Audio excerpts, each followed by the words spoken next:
ஆதியாகம புத்தகம் ஆரம்பங்களின் புத்தகம். அதை தொடர் வரிசையில் கிரமமாய் அதிகாரமாக பார்த்து வருகிறோம்.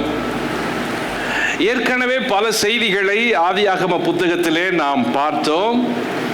அதில் முதல் அதிகாரம் தேவனை குறித்து, சிருஷ்டி கர்த்தரை குறித்து அதிகமாய் பேசுகிறது, மக்களுக்கு விளக்கி சொல்லுகிறது. ஒரு சிருஷ்டிகர் எப்படிப்பட்டவர், எப்படி உலகத்தை சிருஷ்டித்தார் என்பதை முதல் அதிகாரம் நமக்கு தெளிவாக சொல்லுகிறது.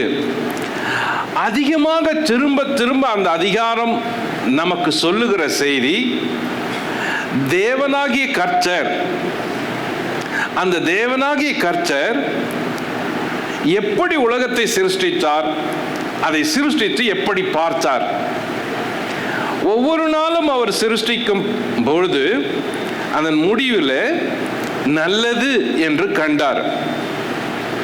அந்த அதிகாரத்தில் 7 முறை நல்லது நல்லது நல்லது என்று திரும்ப திரும்ப தேவன் அந்த வார்த்தையை பயன்படுத்துகிறார் அல்லது அதை நினைக்கிறார். கடைசியிலே அந்த முதல் அதிகாரம் தேவன் அதை மிகவும் நல்லது என்று கண்டார். ஆக முதல் அதிகாரம் தேவன் எது நல்லது என்று நினைத்தாரோ அதை செய்தார், எது நல்லதா இருக்கும் என்று யோசித்தாரோ அதை செய்தார். காரணம், தேவன் ஒருவரை தவிர பூமியில நல்லவர் ஒருவரும் இல்லை என்று புதிய ஏற்பாட்டிலே வாசிக்கிறோம். அந்த நல்ல தேவன் ஆரம்பத்திலிருந்தே நல்லதை மட்டுமே செய்தார், வேறு எதையுமே செய்யவில்லை. செய்ததெல்லாம் நல்லது. அந்த முதல் அதிகாரத்தின் முழு சுருக்கம் சர்வ யுகங்களையும் எப்படி தேவன் நல்லதாய் செய்து முடித்தார் என்று சொல்லுகிறது. 2ஆம் அதிகாரம் என்ன சொல்லுகிறது என்றால், சர்வ படைப்புகளுக்கும் பிறகு அவருடைய கவனம் ஒரு மனுஷன் மேலே அதிகமாய் பதிகிறது. அந்த 2ஆம் அதிகாரம் முழுவதிலும் தேவன் ஒரு மனுஷன் மேலும் மனுஷியின் மேலும் அதிக அக்கறை கொண்டு செயல்படுகிறார். 2ஆம் அதிகாரத்தில் மனுஷனை உருவாக்கி அவனுக்கு நாசியில சுவாசத்தை ஊதி அவனை ஜீவ ஆத்மா ஆக்கி அவனுக்கென்று ஒரு தோட்டத்தை உருவாக்கி அந்த தோட்டத்துக்குள்ளே அவனை வைத்து அந்த தோட்டத்துக்குள்ளே என்னெல்லாம் தேவை, அது மட்டுமல்ல அந்த தோட்டத்திற்கு என்று என்ன தேவை அதையும் உருவாக்கி எல்லாவற்றையும் செய்து முடித்து மனுஷனை அழைத்து தோட்டத்தை பண்படுத்தவும் பாதுகாக்கவும் அவனுக்கு பொறுப்புகளை கொடுத்தார். அதற்கு பிறகு அவனுக்கு கட்டளைகளை கொடுத்தார். நீ எல்லாவற்றையும் புசிக்கலாம், இந்த தோட்டத்தில் உள்ள சகலவற்றையும் புசிக்கலாம், ஆனால் அதோ நன்மை தீமை அறியத்தக்க விருட்சத்தின் கனியை புசிக்க கூடாது, அதை புசிக்கும் நாளில் சாகவே சாவாய் என்று தெளிவாய் ஆதாமுக்கு போதித்தார். அதற்கு பிறகு அவனுடைய வாழ்க்கையை அவர் கவனிக்கும் பொழுது அவன் தனிமையாகவே இருக்கிறான் என்பதை கவனித்து, மனுஷன் தனிமையாக இருப்பது நல்லதல்ல என்பதை தேவன் புரிந்து கொண்டு அவனுக்கு ஏற்ற துணை உண்டாக்குவோமாக என்று சொல்லி அவனுக்கென்றே ஒரு துணையை உருவாக்குவதற்கு தேவன் பல நாட்கள் யோசிக்கிறார், அவசரமாக செய்யவில்லை. 2 முறை திரும்ப திரும்ப அந்த வசனம் வருகிறது, அவனுக்கு ஏற்ற துணை இன்னும் உண்டாகவில்லை என்று 2 முறை வருகிறது. ஆக தேவன் பொறுமையாய் நேரம் எடுத்து யோசித்து அவனுக்கு ஒரு ஏற்ற துணை உண்டாக்க வேண்டும் என்று நினைக்கிறார். கவனியுங்கள், ஏற்ற துணை என்பது வெறும் திருமணத்திற்காக பெண் பார்க்கிற ஏற்ற துணை அல்ல. அது நாம் யோசிப்பது. வேதம் சொல்லுகிற ஏற்ற துணை, தேவன் சிந்திக்கிற ஏற்ற துணை வேறு. அது அதில் ஒன்று மட்டுமல்ல. நாம் நினைப்பது அது ஒன்று மட்டும். ஏற்ற துணை பையனுக்கு ஏத்த நல்ல பொண்ணு அல்லது பெண்ணுக்கு ஏத்த நல்ல பையன் ஏற்ற துணை அப்படின்னு நினைக்கிறோம். அந்த ஒரு காரியத்துக்கு மட்டும் ஏற்ற துணை நினைக்கிறோம். அதுவல்ல. தேவன் ஆதாமுக்கு ஏற்ற துணை தேடியது, யோசித்தது எல்லா வகையிலும். அப்போ ஏற்ற துணை என்றால் என்ன அப்படின்னு இதுக்கு முன்னாடி அதை குறித்து வரிசையா பார்த்தோம். அதுக்கு பிறகு ஆதாமுக்கு தேவன் பயிற்சி அளிக்கிறார். எல்லா மிருகங்களையும் அவன் பார்த்து அதற்கு பெயர் வைக்கும்படி, அந்த பெயர் வைப்பதை தேவன் பார்த்து ரசிக்கும்படி அந்த நிகழ்ச்சி நடக்கிறது. ஆதாம் எந்தெந்த மிருகத்திற்கு எந்த பெயரிட்டானோ அந்தந்த மிருகத்திற்கு அது பெயராய் விளங்கிற்று. தேவன் அவனுடைய அறிவை விருத்தியாக்குவதற்காக அந்த வேலையை கொடுக்கிறார். பாவம் செய்வதற்கு முன்பே ஆதாமுக்கு இருந்த அறிவு வேறு. இன்று நாம் அதை இன்னும் விளக்கமாய் பார்க்க போகிறோம். அதற்கு பிறகு தேவன் அவனை தனியாய் அழைத்து அவனுக்கு அயர்ந்த நித்திரையை வர வைத்து அவனுக்கு உள்ளே இருந்து ஒரு எலும்பை எடுத்து மனுஷி என்பவளை உருவாக்கி அவனிடத்தில் கொண்டு வருகிறார். இதை தான் நாம் கடந்த வார தியானத்திலே ஆராய்ச்சியிலே பார்த்தோம். 3ஆம் அதிகாரம் போவதற்கு முன்பு 2ஆம் அதிகாரத்தில் இருக்கிற சில நிகழ்ச்சிகளை இன்னும் விரிவாக பார்த்து 3ஆம் அதிகாரத்துக்கு செல்லும் பொழுதுதான் 3ஆம் அதிகாரத்தினுடைய பாதிப்பு எவ்வளவு என்பது இன்னும் விளங்கும். 2ஆம் அதிகாரத்திற்கும் 3ஆம் அதிகாரத்திற்கும் நிகழ்ச்சி சம்பவங்கள் உலகத்தையே குலுக்கி ஆட்டி எடுக்கிற சம்பவம் தான் 3ஆம் அதிகாரத்தில் இருக்கிற சம்பவம். ஆனால் அந்த 2ஆம் அதிகாரத்தில் இருக்கிற அந்த நிகழ்ச்சிகள் தேவன் ஆதாமோடு மனுஷியோடு செய்தது யோசித்து யோசித்து பார்த்தால் எவ்வளவு ஒரு மேன்மையான வாழ்க்கையை தேவன் ஆதாமுக்கும் அவன் மனைவிக்கும் கொடுத்தார் என்பது விளங்கும். கவனியுங்கள், 3ஆம் அதிகாரம் மிக கொடூரமான ஒரு நிகழ்ச்சியை மனுக்குலத்தின் ஆதி மனுஷன் சந்தித்த நிகழ்ச்சி. மிக கொடூரமானது.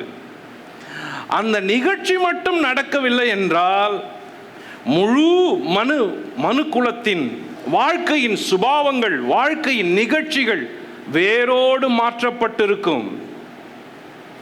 ஆக அந்த 3ஆம் அதிகாரத்துக்கு போவதற்கு முன்பு 2ஆம் அதிகாரத்தில் இன்னும் கவனிக்க வேண்டிய சில செய்திகள், முக்கியமான செய்திகள் இருக்கிறது. அதை அடிப்படையாக, ஆதாரமாக, அஸ்திபாரமாக போட்டு 3ஆம் அதிகாரத்துக்கு செல்ல வேண்டும். அப்பொழுதுதான் 3ஆம் அதிகாரத்தில் நடந்த நிகழ்ச்சி எவ்வளவு ஆபத்தும் கொடியதும் பயங்கரமான நிகழ்ச்சி என்பது விளங்கும். ஆதியாகம புத்தகத்தை நாம் வேகமாக படிக்கவில்லை. நிகழ்ச்சியாக, சம்பவம் சம்பவமாக, வசனம் வசனமாக, வார்த்தை வார்த்தையாக கூட படித்திருக்கிறோம்.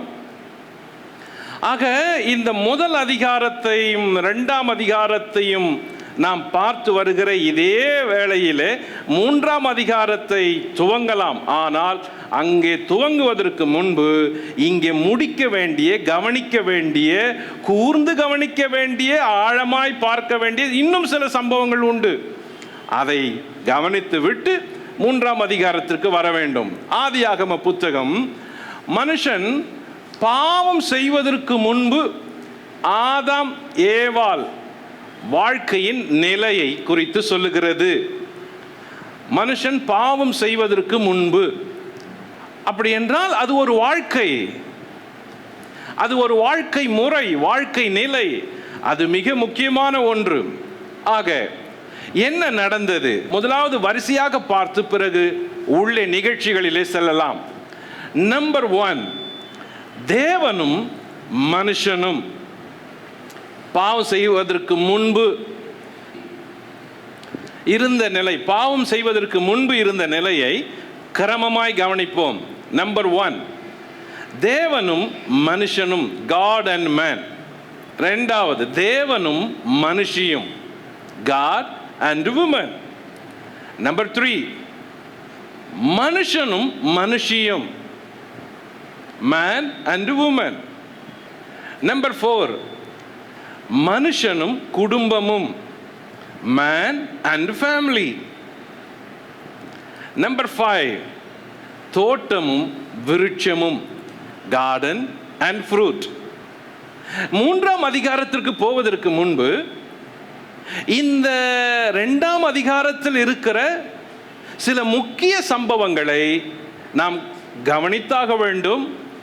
அந்த முக்கிய சம்பவங்களில் இந்த 5 தலைப்புகளிலே நாம் கோடிட்டு படிக்க முடியும். இப்பொழுது நாம் பார்த்த இந்த 5 தலைப்புகளிலே ஒவ்வொன்றாய் கவனிப்போம். முதலாவது, தேவனும் மனுஷனும். தேவனும் மனுஷனும் அப்படி என்றால், ஆதாமுக்கு தேவன் எப்படிப்பட்ட ஒரு வாழ்க்கையை அமைத்தார் பாவம் செய்வதற்கு முன்பு? இப்போ பார்ப்பது எல்லாமே, நாம் கவனிக்க வேண்டியது எல்லாமே பாவம் செய்வதற்கு முன்பு. தேவன் மனிதனை ஏதேன் தோட்டத்தில் வைத்தார். நம்பர் 1. ஏன்? அது அவனுக்கு உரிய இடம், அவனுக்காக மட்டும் சிருஷ்டிக்கப்பட்டது. ஏதேன் தோட்டம் அவனுக்காக, அதில் இருந்தவைகள் எல்லாம் அவனுக்காக. அது மட்டுமல்ல, ஏதேன் தோட்டத்தில் தேவனும் மனிதனும் சந்திக்கக்கூடிய ஒரு இடம், அதுதான் மிக முக்கியம். தேவன் வந்து அவனை சந்திக்கிற இடம். கவனியுங்கள், வனாந்தரத்திலே மோசே இஸ்ரவேல் மக்களை வழிநடத்தின பொழுது அங்கே ஒரு ஆசரிப்பு கூடாரம் கட்டப்பட்டது. ஏன் ஆசரிப்பு கூடாரம் கட்டப்பட்டது? அது தேவனும் மனுஷனும் சந்திக்கிற இடம். அந்த ஆசரிப்பு கூடாரத்துக்குள்ளே பரிசுத்த ஸ்தலம், மகா பரிசுத்த ஸ்தலம் என்று ஒன்று உருவாக்கப்பட்டது. அது எதற்கு? அது தேவனும் மனுஷனும் சந்திப்பதற்கு. ஆக தேவனும் மனுஷனும் சந்திப்பதை தேவன் ஒரு எல்லைக்குள், ஒரு அரணான இடத்திலே தமது மகிமையை அந்த அறைக்குள்ளே, அந்த இடத்திலே வீசும்படியாக தேவன் அப்படிப்பட்ட ஒரு இடத்தை உருவாக்குவது அவருடைய பண்பு, பழக்கம். ஆகையினால்தான் ஏதேன் தோட்டம் உருவாக்கி அந்த தோட்டத்திலே தேவனும் மனுஷனும் சந்திக்கிற இடமாகவே அதை வைத்தார். சந்திக்கிற இடமாகவே அதற்குள் எல்லாம் இருந்தது. இரண்டாவது, அவனுக்கு தோட்டத்தை பண்படுத்த, பாதுகாக்கிற பணியை கொடுத்தார். அமைதியா இருக்க சொல்லவில்லை, அவனுக்கு வேலையை கொடுத்தார். அந்த வேலையை பாவம் செய்வதற்கு முன்பே முழு தோட்டத்தையும் அவன் பொறுப்பெடுக்க வேண்டும். முழு தோட்டத்துக்குள்ளும் அவன்தான் எஜமான், முழு தோட்டத்துக்கும் அவன்தான் பொறுப்பு. ஆக முக்கியமான பொறுப்பை தேவன் ஏதேன் தோட்டத்தில் ஆதாமுக்கு கொடுத்தார். மூன்றாவது, கனியை புசிக்க வேண்டாம் என்று தேவன் கட்டளையிட்டார். கனியை புசிக்க வேண்டாம். ஆதியாகமம் 2:17 தெளிவாய் சொன்னார், புசிக்க கூடாது, அதை புசிக்கும் நாளில் நீ சாகவே சாவாய் என்று தெளிவாய் சொன்னார். குழப்பமே இல்லை தேவன் பேசியதிலே. சோ ஆவிக்குரிய பாடங்களை தேவன் ஆதாமுக்கு, ஆவிக்குரிய எச்சரிப்பை தேவன் ஆதாமுக்கு, ஆவிக்குரிய முன்னறிவிப்புகளை, ஆபத்துக்களை தேவன் ஆதாமுக்கு தெளிவாய் சொல்லி இருக்கிறார். நம்பர் 4, மிருகங்களுக்கு பெயர் வைக்கும்படி தேவன் அவனுக்கு அனுமதி கொடுத்தார். ஆக அவன் பெயர் வைப்பதை தேவன் ரசித்தார். ஆக சரீர பிரகாரமாக தேவன் அவனுக்கு வேலையை கொடுத்தார். ஆவிக்குரிய பிரகாரமாக தேவன் அவனுக்கு ஆலோசனையை கொடுத்தார். அறிவு பிரகாரமாக தேவன் அவனுடைய அறிவை விருத்தியாக்குகிறார். ஆவி, ஆத்மா, சரீரம் மூன்றுக்கும் தேவன் ஆதாமுக்கு பயிற்சி கொடுக்கிறார். பாவம் செய்வதற்கு முன்பே. நம்பர் 5, மனுஷன் தனிமையாய் இருப்பது நல்லதல்ல என்ற அந்த உணர்வை கூட தேவன், அவனுடைய தேவையை கூட தேவன் அறிகிறார். ஆதாம் ஒரு நாளும் சொல்லலை நான் தனியா இருக்கிறேன்னு. ஆதாம் ஒரு நாளும் சொல்லலை நான் தனியா இருக்கிறேன்னு. தேவன் தான் அவனை பார்த்து நினைக்கிறாரு. தேவன் அவனை பார்த்து, ஓ மனுஷன் தனியா இருக்கிறான் அப்படின்னு. ஆக அந்த தனிமை உணர்வை தேவன் மட்டுமே அறிந்திருக்கிறார். நம்பர் 6, மனுஷனுக்கு ஏற்ற துணை தேவை என தேவன் நினைத்தார். ஆதாம் கேட்கல, தேவன் தான் நினைத்தார். அப்போ ஒரு மனுஷனுக்கு என்ன தேவை அப்படி என்பதை தேவன் முழுவதுமாவே அறிந்திருக்கிறார். உனக்கு என்ன தேவை என்பதை தேவன் அறிந்திருக்கிறார். உன் சரீரத்துக்கு என்ன தேவை அதை தேவன் அறிந்திருக்கிறார். உன் ஆவிக்கு என்ன தேவை, ஆத்துமாவுக்கு என்ன தேவை தேவன் அறிந்திருக்கிறார். உன் வாழ்க்கைக்கு என்ன தேவை தேவன் அறிந்திருக்கிறார். தேவன் ஒவ்வொரு மனுஷனுடைய தனிமையை அறிந்திருக்கிறார். அவனுக்கு என்ன தேவை என்பதையும் அறிந்திருக்கிறார். ஆக தேவன் அறிகிறவர். தேவன் ஒவ்வொரு மனுஷனுக்கும் என்ன தேவை என்பதை அறிகிறவர். இது சாத்தானுக்கும் நன்றாய் தெரியும், மனுஷனை விட சாத்தானுக்கு தெரியும். ஆகையினால்தான் ஏவாள் இடத்துல சாத்தான் பேசும்போது இதை தேவன் அறிவார் அப்படின்னு சாத்தான் சொன்னான். தேவன் அறிவார் அப்படின்னு. ஏன்? தேவன் ஒவ்வொருத்தரை குறிச்சும் அறிகிறவர் அப்படின்னு அவனுக்கு தெரியுது. ஆக அவனுக்கு என்ன தேவை அப்படின்னு தெரியுது. நம்பர் 7, மனுஷனுக்கு அயர்ந்த நித்திரை வர பண்ணினார். ஏன் அயர்ந்த நித்திரை? விலா எலும்புல இருந்து எடுக்கணும். அப்போ அவனுக்கு அது வலியா இருக்கும். ஸோ ஒரு ஆணுடைய வலி என்ன என்பதை தேவன் அறிந்திருக்கிறார். அது ஆணுக்கு மட்டும்தான் தெரியும். ஆக அவனுக்கு எதுக்கு அயர்ந்த நித்திரை? ஏன் அயர்ந்த நித்திரையை வச்சாரு? ஏன் அவனுக்கு ஒரு வேற மாதிரி ஆப்ரேட் பண்ணியிருக்கலாமே? ஏன் அவனுக்கு அயர்ந்த நித்திரை அப்படின்னா, அவனுக்குள்ள செய்வதை அவன் அறியக்கூடாது. ரெண்டாவது, இது அவனுக்கு சற்று வேதனையை கூட இருக்கலாம், பெயினா இருக்கலாம், வலியா இருக்கலாம். ஸோ அந்த வலியை அவனுக்கு தெரிய வேண்டாம். ஸோ ஒரு ஆணினுடைய வலி என்ன என்பது தேவனுக்கு தெரியும்.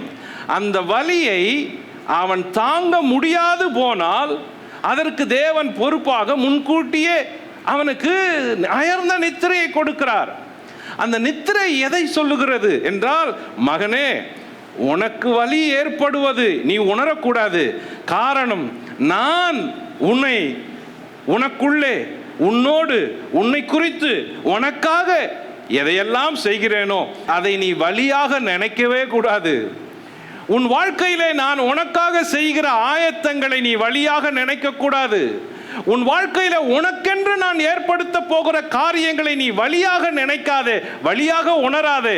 ஆகவே நீ வலி என்று உணர்வு கூட உனக்கு வராமல் நீ நிம்மதியாக அமைதியாக இரு, நான் பார்த்து கொள்ளுகிறேன் என்பதை தேவன் முன்கூட்டியே பொறுப்பெடுக்கிறார். ஆக அவனுக்கு அயர்ந்த நித்திரையை வர பண்ணினார்.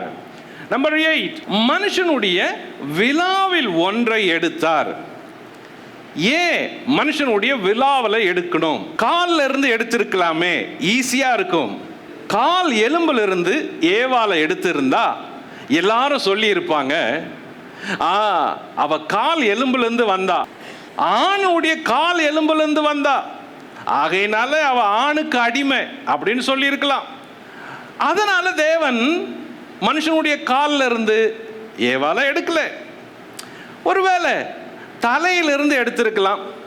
தலையிலிருந்து எடுத்திருந்தா என்ன சொல்லியிருப்பாங்க? அவளுக்கு ரொம்ப ஹெட் வெயிட்டு, ஏன் தெரியுமா, அவோ தலையிலிருந்து எடுக்கப்பட்டவோ அப்படின்னு சொல்லியிருப்பாங்க. ஸோ தலையிலிருந்தும் எடுக்கல. விழாவை எடுத்ததுக்கு காரணம் என்ன? தேவன் அடையாளங்களோடு செய்கிறவர், அர்த்தத்தோடு செய்கிறவர். ஒரு மனுஷனுடைய வாழ்க்கையில தேவன் அர்த்தத்தோடு தான் செயல்படுகிறார்.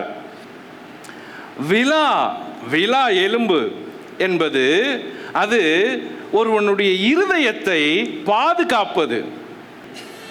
ஒருவனுடைய இருதயத்தை பாதுகாப்பது தான் விலா எலும்புவின் முக்கிய அடையாளம். அந்த பாதுகாப்பான விலா எலும்பு கூட்டுக்குள்ளுதான் அந்த இருதயம் இருக்கிறது. அந்த இருதயத்தை அவ்வளவு எளிதாக ஒருவரும் தொட்டுவிட முடியாது. அந்த இருதயத்தை தொட வேண்டுமானால் அதற்கு விலா எலும்பை உடைத்துத்தான் இருதயத்தை தொட வேண்டும். இருதய அறுவை சிகிச்சை செய்கிறவர்கள் எப்படி செய்கிறார்கள்? விலா எலும்பை உடைத்துத்தான் செய்கிறார்கள். ஆக விலா எலும்பிலிருந்து ஏவாளை எடுக்கிறார். ஏன்? இவள்தான் அவன் இருதயத்தின் பாதுகாப்பு. இவள்தான் அந்த இருதயத்தின் பாதுகாப்பு. ஒரு ஆண் இருதயத்தின் பாதுகாப்பு ஒரு பெண். இருதயத்தை விலா எலும்பு எப்படி பாதுகாக்கிறதோ அதே போல ஒரு ஆணுடைய இருதயத்தை, வாழ்க்கையை இந்த பெண் தான் சுற்றி பாதுகாக்கிறாள். ஆகவே விலா எலும்பிலிருந்து தேவன் எடுத்தார். இன்னொரு பொருள் உண்டு. விலா எலும்பு ஆணுக்கு பெண் இணை என்பதை சொல்லுகிறது. ஆணுக்கு பெண் அடிமை அல்ல. ஆரம்பத்திலே விலா எலும்பு என்பது ஆணும் பெண்ணும் தேவன் ஒரே சமமாய் பாவிப்பதை சொல்லுகிறது. இன்னொரு கருத்து உண்டு. விலா எலும்பு என்பது ஏன் விலா எலும்பில் எடுத்தார்? ஒரு ஆணுக்கு முன்னாலேயே ஒரு பெண் இருக்க வேண்டும். அதாவது ஒரு பெண்ணுக்கு பின்னால் ஒரு ஆண் இருக்க வேண்டும் என்பது பொருள். ஒவ்வொரு பெண்ணையும் பாதுகாக்க வேண்டியது அந்த ஆணின் கடமை. மனைவியை பாதுகாக்க வேண்டியது அந்த புருஷனுடைய கடமை. ஆக தனக்கு முன்னே வைத்து பாதுகாக்க வேண்டும். ஒவ்வொரு ஆணின் வெற்றிக்கு பின்னால் ஒரு பெண் இருக்கிறாள் என்பது வேறு. அது வெற்றி தோல்விக்கு சொல்லுவது, இது வாழ்க்கைக்கு சொல்லுவது. வாழ்க்கையில் ஒவ்வொரு பெண்ணுக்கு பின்னாலும் ஒரு ஆண் இருக்க வேண்டும் என்பது தேவன் யோசித்தது. அதற்கு பிறகு 9வது, புருஷன் மனைவியோடு இசைந்திருக்க சொன்னார். ஆதியாகமம் 2:24. இதன் நிமித்தம் புருஷன் தன் மனைவியோடு இசைந்திருக்க சொன்னார். யார் இசைந்திருக்க வேண்டும்? மனைவியா புருஷனா? புருஷன் தான் இசைந்திருக்க வேண்டும். புருஷன் தான். ஆனால் வாழ்க்கையில் எப்படி? எல்லாத்துக்குமே முதல்ல மனைவி தான் செய்கிறாங்க இசைந்து. எப்படி? அவங்க வீட்டில் இருந்து வரப்ப அவங்க தான் வராங்க புருஷனோட வாழ. அவங்க வீட்டில் இருந்து தான் பொருளை கொடுக்குறாங்க புருஷனோட வாழ. அவங்க வீட்டில் இருந்து தான் வரதட்சணையை கொடுக்குறாங்க. ஒவ்வொரு சம்பவத்துக்கும் அவங்க வீட்டிலேருந்து தான் வருது. புருஷன் கேட்குறான், உங்கள் வீட்டிலேருந்து என்ன வந்துச்சு, உங்கள் வீட்டில் என்ன கொடுத்தாங்க அப்படின்னு கேட்குறான்.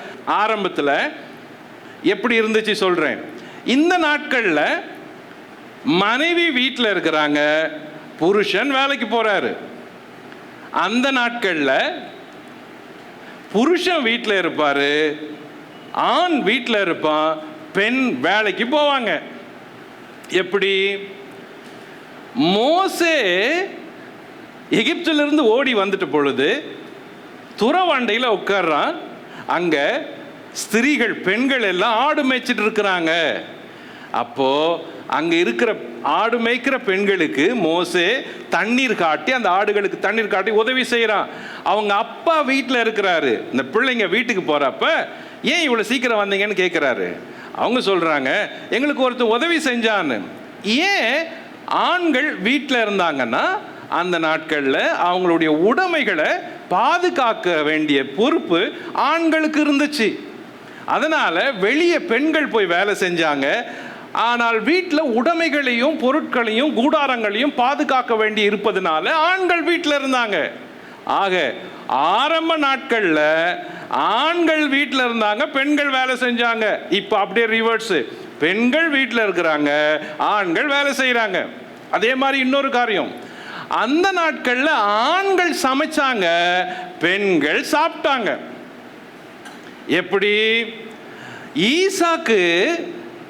வயோதிபன் ஆகும் பொழுது அவன் ருசியுள்ள சாப்பாட்டை சாப்பிடணும்னு சொல்லி யாருக்கிட்ட சொன்னா?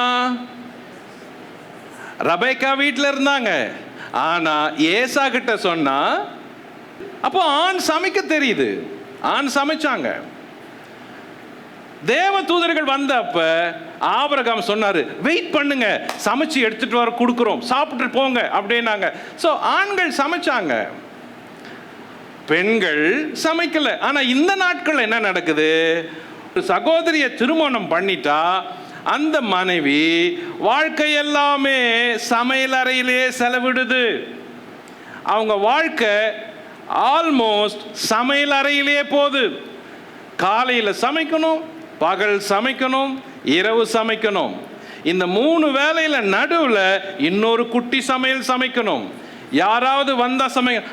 ஆண்கள் சமையல் செய்வதை பெண்களுடைய வேலைன்னு நினைக்கிறாங்க. அப்படி இல்லை, ஆரம்பத்தில் அப்படி இல்லை, பின்னால மார்ச்சி. அப்போ பெண்களுக்குன்னு இந்த வேலையை ஒதுக்கிட்டோம். ஓ, வீட்டில் இருக்கிறியா, நீ தான் வீட்டை பெருக்கணும், நான் பெருக்கக்கூடாது. நீ தான் சமைக்கணும், ஆண் சமைக்கக்கூடாது. நீ தான் துவைக்கணும், நான் துவைக்கக்கூடாது. எல்லா வேலையும் நீ தான் செய்யணும். அப்போ நீ என்ன வேலை செய்வ? நான் வெளியே போயிட்டு வருவேன், அவ்வளோதான். இப்போ ஆணுக்கு வெளி வேலைகள் ஒதுக்கப்பட்டது போல ஆயிட்டு வீடு முழுவதுமே பெண்ணிடத்தில் ஒப்பு கொடுக்கப்படுது. இதெல்லாம் பெண் செய்கிற வேலைன்னு. ஆரம்பத்தில் அப்படி அல்ல. ஆரம்பத்தில் ஆணுக்குரிய வேலை பெண்ணுக்குரிய வேலை அப்படின்னு இல்லை. எல்லா பொறுப்பும் ஆண்களுடைய தோள்களின் மேலே தான் இருந்துச்சு, எல்லா பொறுப்பும். ஆக இங்க என்ன நடந்துச்சு? மனைவியோட இசைந்திருப்பான். இதை நிமித்தம் புருஷன் தன் தகப்பனையும் தாயும் விட்டு மனைவியோட இசைந்திருப்பான். புருஷன் தான் இசைந்து வரணும், புருஷன் தான் தன்னை மாத்திக்கணும், புருஷன் தான் சேஞ்சஸை முதல்ல எடுக்கணும், புருஷன் தான் ஸ்டெப்பை எடுக்கணும் முதல்ல மனைவிக்காக. ஆனால் சமுதாயத்தில் புருஷனுக்காக தான் மனைவி எல்லாத்தையும் மாத்துறாங்க. புருஷன் தகப்பனையும் தாயும் விடல, மனைவி தான் தகப்பனையும் தாயை விட்டுட்டு இங்க வருது. புருஷன் சகோதரன் சகோதரியை விடல, மனைவி தான் கூட பிறந்த சகோதரன் சகோதரியை சொந்த வீட்டை விட்டுட்டு வருது. ஆக மாற்றங்கள் ஒன் சைடா இருந்து அப்புறம் வேற வேற சைடா போயிட்டு. ஓகே, இசைந்திருப்பான். புருஷனுக்கு தான் தேவன் முதல்ல அதை சொல்றாரு, தகப்பனையும் தாயும் விட்டு மனைவியோட இசைந்திருப்பான். அப்பனா உங்க அம்மா உங்க அப்பா ஒன்னா இருக்கணும், புருஷன் மனைவி ஒன்னா இருக்கணும். இது தேவ நியமனம். இதுக்கு நடுவில் யார் ரோல் பிளே பண்ணாலும் அவங்க தேவனுக்கு விரோதமா பிளே பண்றாங்க ரோல. அது மாமனாரா இருக்கட்டும், மாமியாரா இருக்கட்டும், அது இன்லாஸா இருக்கட்டும், யாரா இருக்கட்டும், தேவன் நியமிச்சது. அம்மா அப்பா ஒன்னா இருக்கணும், புருஷன் மனைவி ஒன்னா இருக்கணும். அப்ப தேவன் யாரையுமே பிரிக்க விரும்பல, எல்லாரையுமே தேவன் அப்படிதான் ஒன்னா இருக்கணும்னு சொல்றாரு. யூனிட்டியை தேவன் எப்பவுமே விரும்புறாரு, யூனிட்டியை விரும்புறாரு. ஒரு வீட்டில் பிரிவு இருக்கவே கூடாது, புருஷன் மனைவி பிரியவே கூடாது. எந்த புருஷனா இருக்கட்டும் உன் மனைவியை விட்டு பிரியக்கூடாது, எந்த மனைவியா இருக்கட்டும் புருஷனை விட்டு பிரியக்கூடாது. தேவ நியமனம் அதுதான், தேவ நியமனம் அதுதான். இப்ப சமீப நாட்கள்ல இந்த 10 வருஷத்துல அதிகமான வாலிபர்கள் திருமணம் பண்றாங்களே, இதுக்கு முன்னாடி இருந்ததை விட இப்ப பண்ற திருமணங்கள்ல தான் அதிகமான குளறுபடிகள் இருக்குது. இதுக்கு முன்னாடி அப்படி இல்லை. இதுக்கு முன்னாடி என்னதான் கஷ்டம் இருந்தாலும் புருஷனும் மனைவியும் இணைந்து வாழ்ந்தாங்க. அவன் எப்படிப்பட்ட கொடூரமான புருஷனா இருந்தா கூட தான் வாழ்நாளெல்லாம் அந்த மனைவி அவனுக்காக வாழ்க்கப்பட்டு வாழ்ந்தே முடிக்கிறா. அது பெரிய சவால், அது பெரிய சவால். ஒரு கொடூரமான புருஷனோட பல வருஷம் ஒரு பெண் வாழ்ந்து முடிக்கிறது என்பது பெரிய சவால், அது பெரிய வெற்றி. இது பழைய கதை. ஆனா சமீப நாட்கள்ல குடும்பங்கள்ல சின்ன சின்ன காரியத்துக்கும் பிரிவு. சமீப நாட்கள்ல கிறிஸ்தவ குடும்பங்களுடைய கேஸ் தான் கோர்ட்டில் அதிகமாக போகுது. கிறிஸ்டியன் லாயர் சொல்கிறாங்க. அதுவும் யங் கப்புள் ஏன் அப்படி பிரியுறதுன்றது அவ்வளோ ஈஸியா? மேரேஜ் பண்ணி 1 வீக்கில் பிரிஞ்சிருக்கிறாங்க, மேரேஜ் பண்ணி 1 நைட்டில் பிரிஞ்சிருக்கிறாங்க. தெரியுங்களா? மேரேஜ் பண்ணி 1 மாதம், 1 இயர், 3 வருஷம், அதுக்குள்ளே பிரிஞ்சு டிவோர்ஸ் ஆகி போயிட்டு எவ்வளோ பேர் இருக்கிறாங்க. என்ன பிரச்சனை? ஏன் பிரச்சனை? எங்க பிரச்சனை? ஏன் கண்டுபிடிக்கல? தீர்வு என்ன? அப்போ அதுக்குரிய தீர்வை கண்டுபிடிக்காதையே நம்ம இந்த காரியத்தில் விளையாடுறோம். தேவன் இதில் ரொம்ப சீரியஸாக இருக்கிறார். ரொம்ப சீரியஸான மேட்டர் இது. லிசன், ஒரு காரியத்தை கவனிங்க. ஒரு காரை வாங்கி நீங்கள் ஓட்டுறீங்க அப்படின்னு வைங்க. ஒரு காரை வாங்கி ஓட்டுறீங்க. காரை வாங்கி ஓட்டுனா என்னெல்லாம் தேவை? முதல்ல கார் வேணும். கார் வேணும்னா எங்கே போகணும்? கார் வேணும்னா கார் ஷாப்புக்கு போகணும். ஸோ அப்போ அங்கே கார் ஷாப்புக்கு போகணும். அங்கேருந்து கார் வாங்கி வந்த பிறகு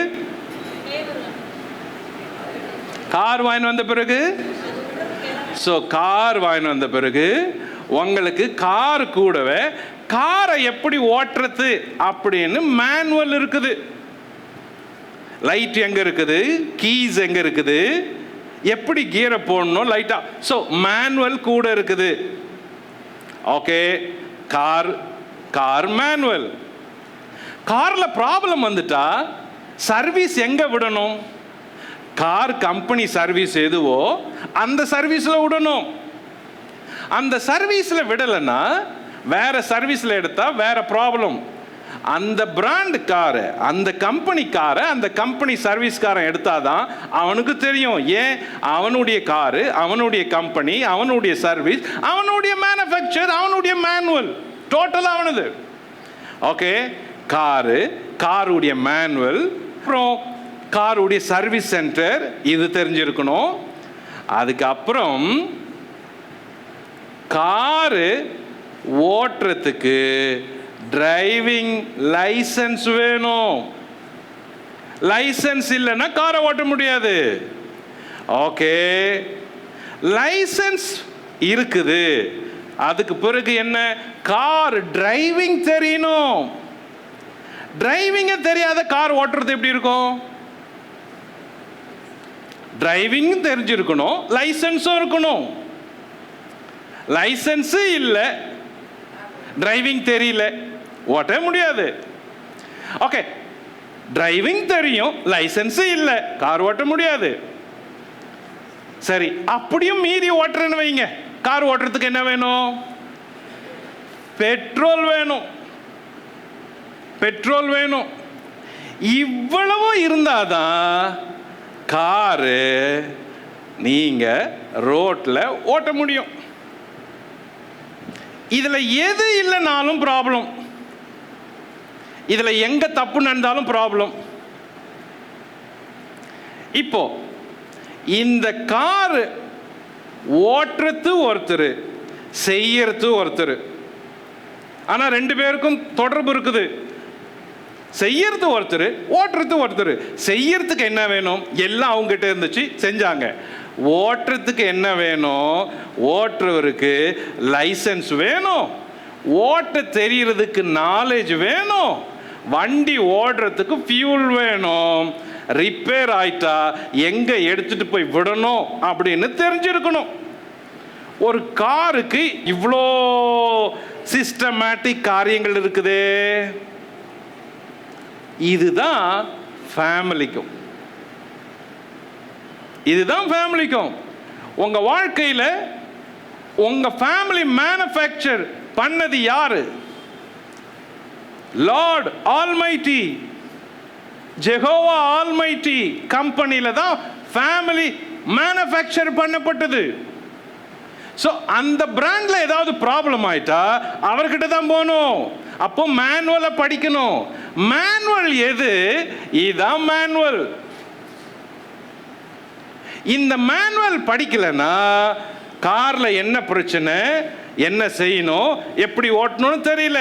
ரொம்ப பேரு வாழ்க்கையினுடைய முழு அடையாளங்களையும் தார்மீகங்களையும் புரிஞ்சிக்காம, தேவ சித்தத்தை புரிஞ்சிக்காம, தேவனுடைய ஆதி ஸ்தானங்களை புரிஞ்சிக்காம, ஆதி துவக்கத்தை புரிஞ்சிக்காத திருமணத்தை விளையாட்டாவும் கடமையாவும் செய்யறதுனால பிரச்சனை வருது. இதன் நிமித்தம், எதன் நிமித்தம்? நீ கண்டுபிடிச்ச பாரு, அவள் என் மாம்சம் அப்படின்னு. இதன் நிமித்தம் நீ உன் தகப்பனையும் தாயம் விட்டு மனைவியோட இசைந்து இருப்பாயாக. இனிமே நீங்க 2 பேரும் ஒண்ணு. இதுதான் பாவம் செய்யறதுக்கு முன்னாடி தேவன் வச்சது. ஓகே.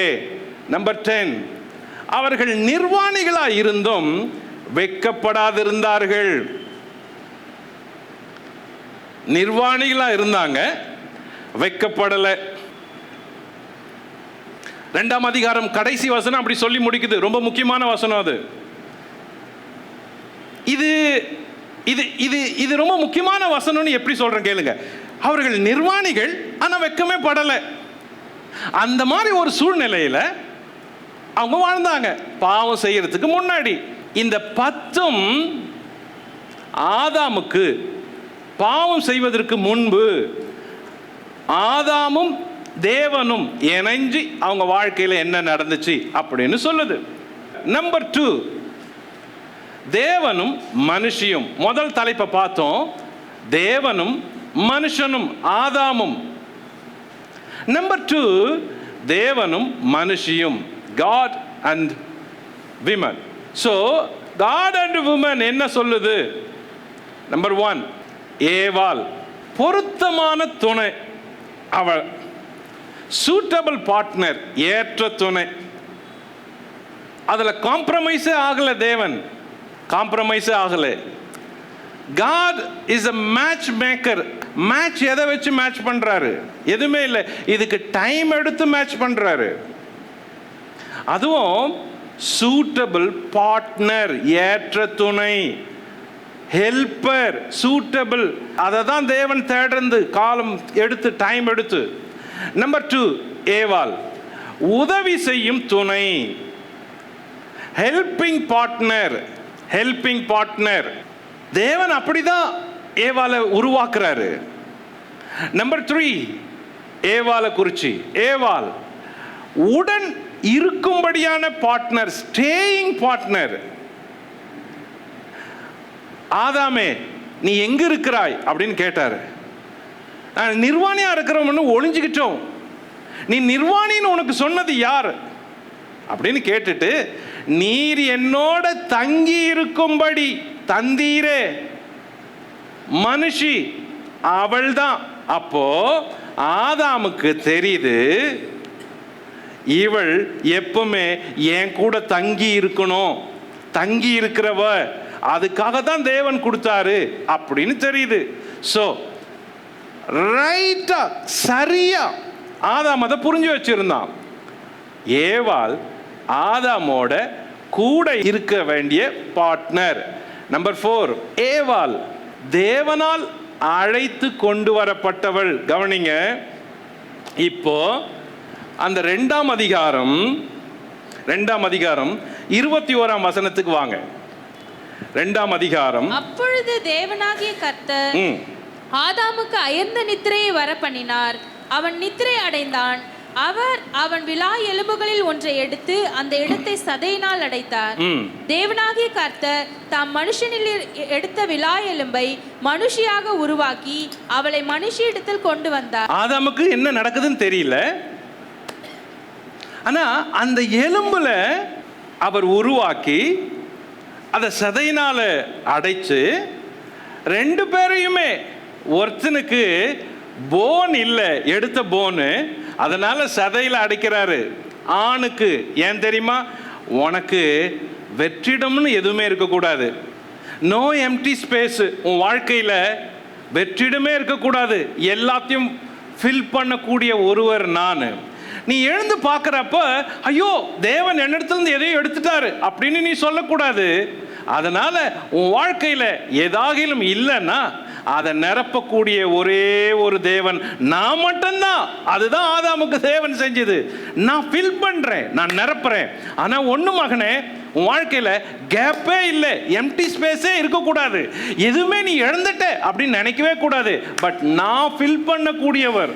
அதை தான் ப்ராப்பரா செய்யறாரு, ப்ராப்பரா செய்யறாரு. எடுத்துட்டு அந்த இடத்தை சதையினால அடைத்தாராம்.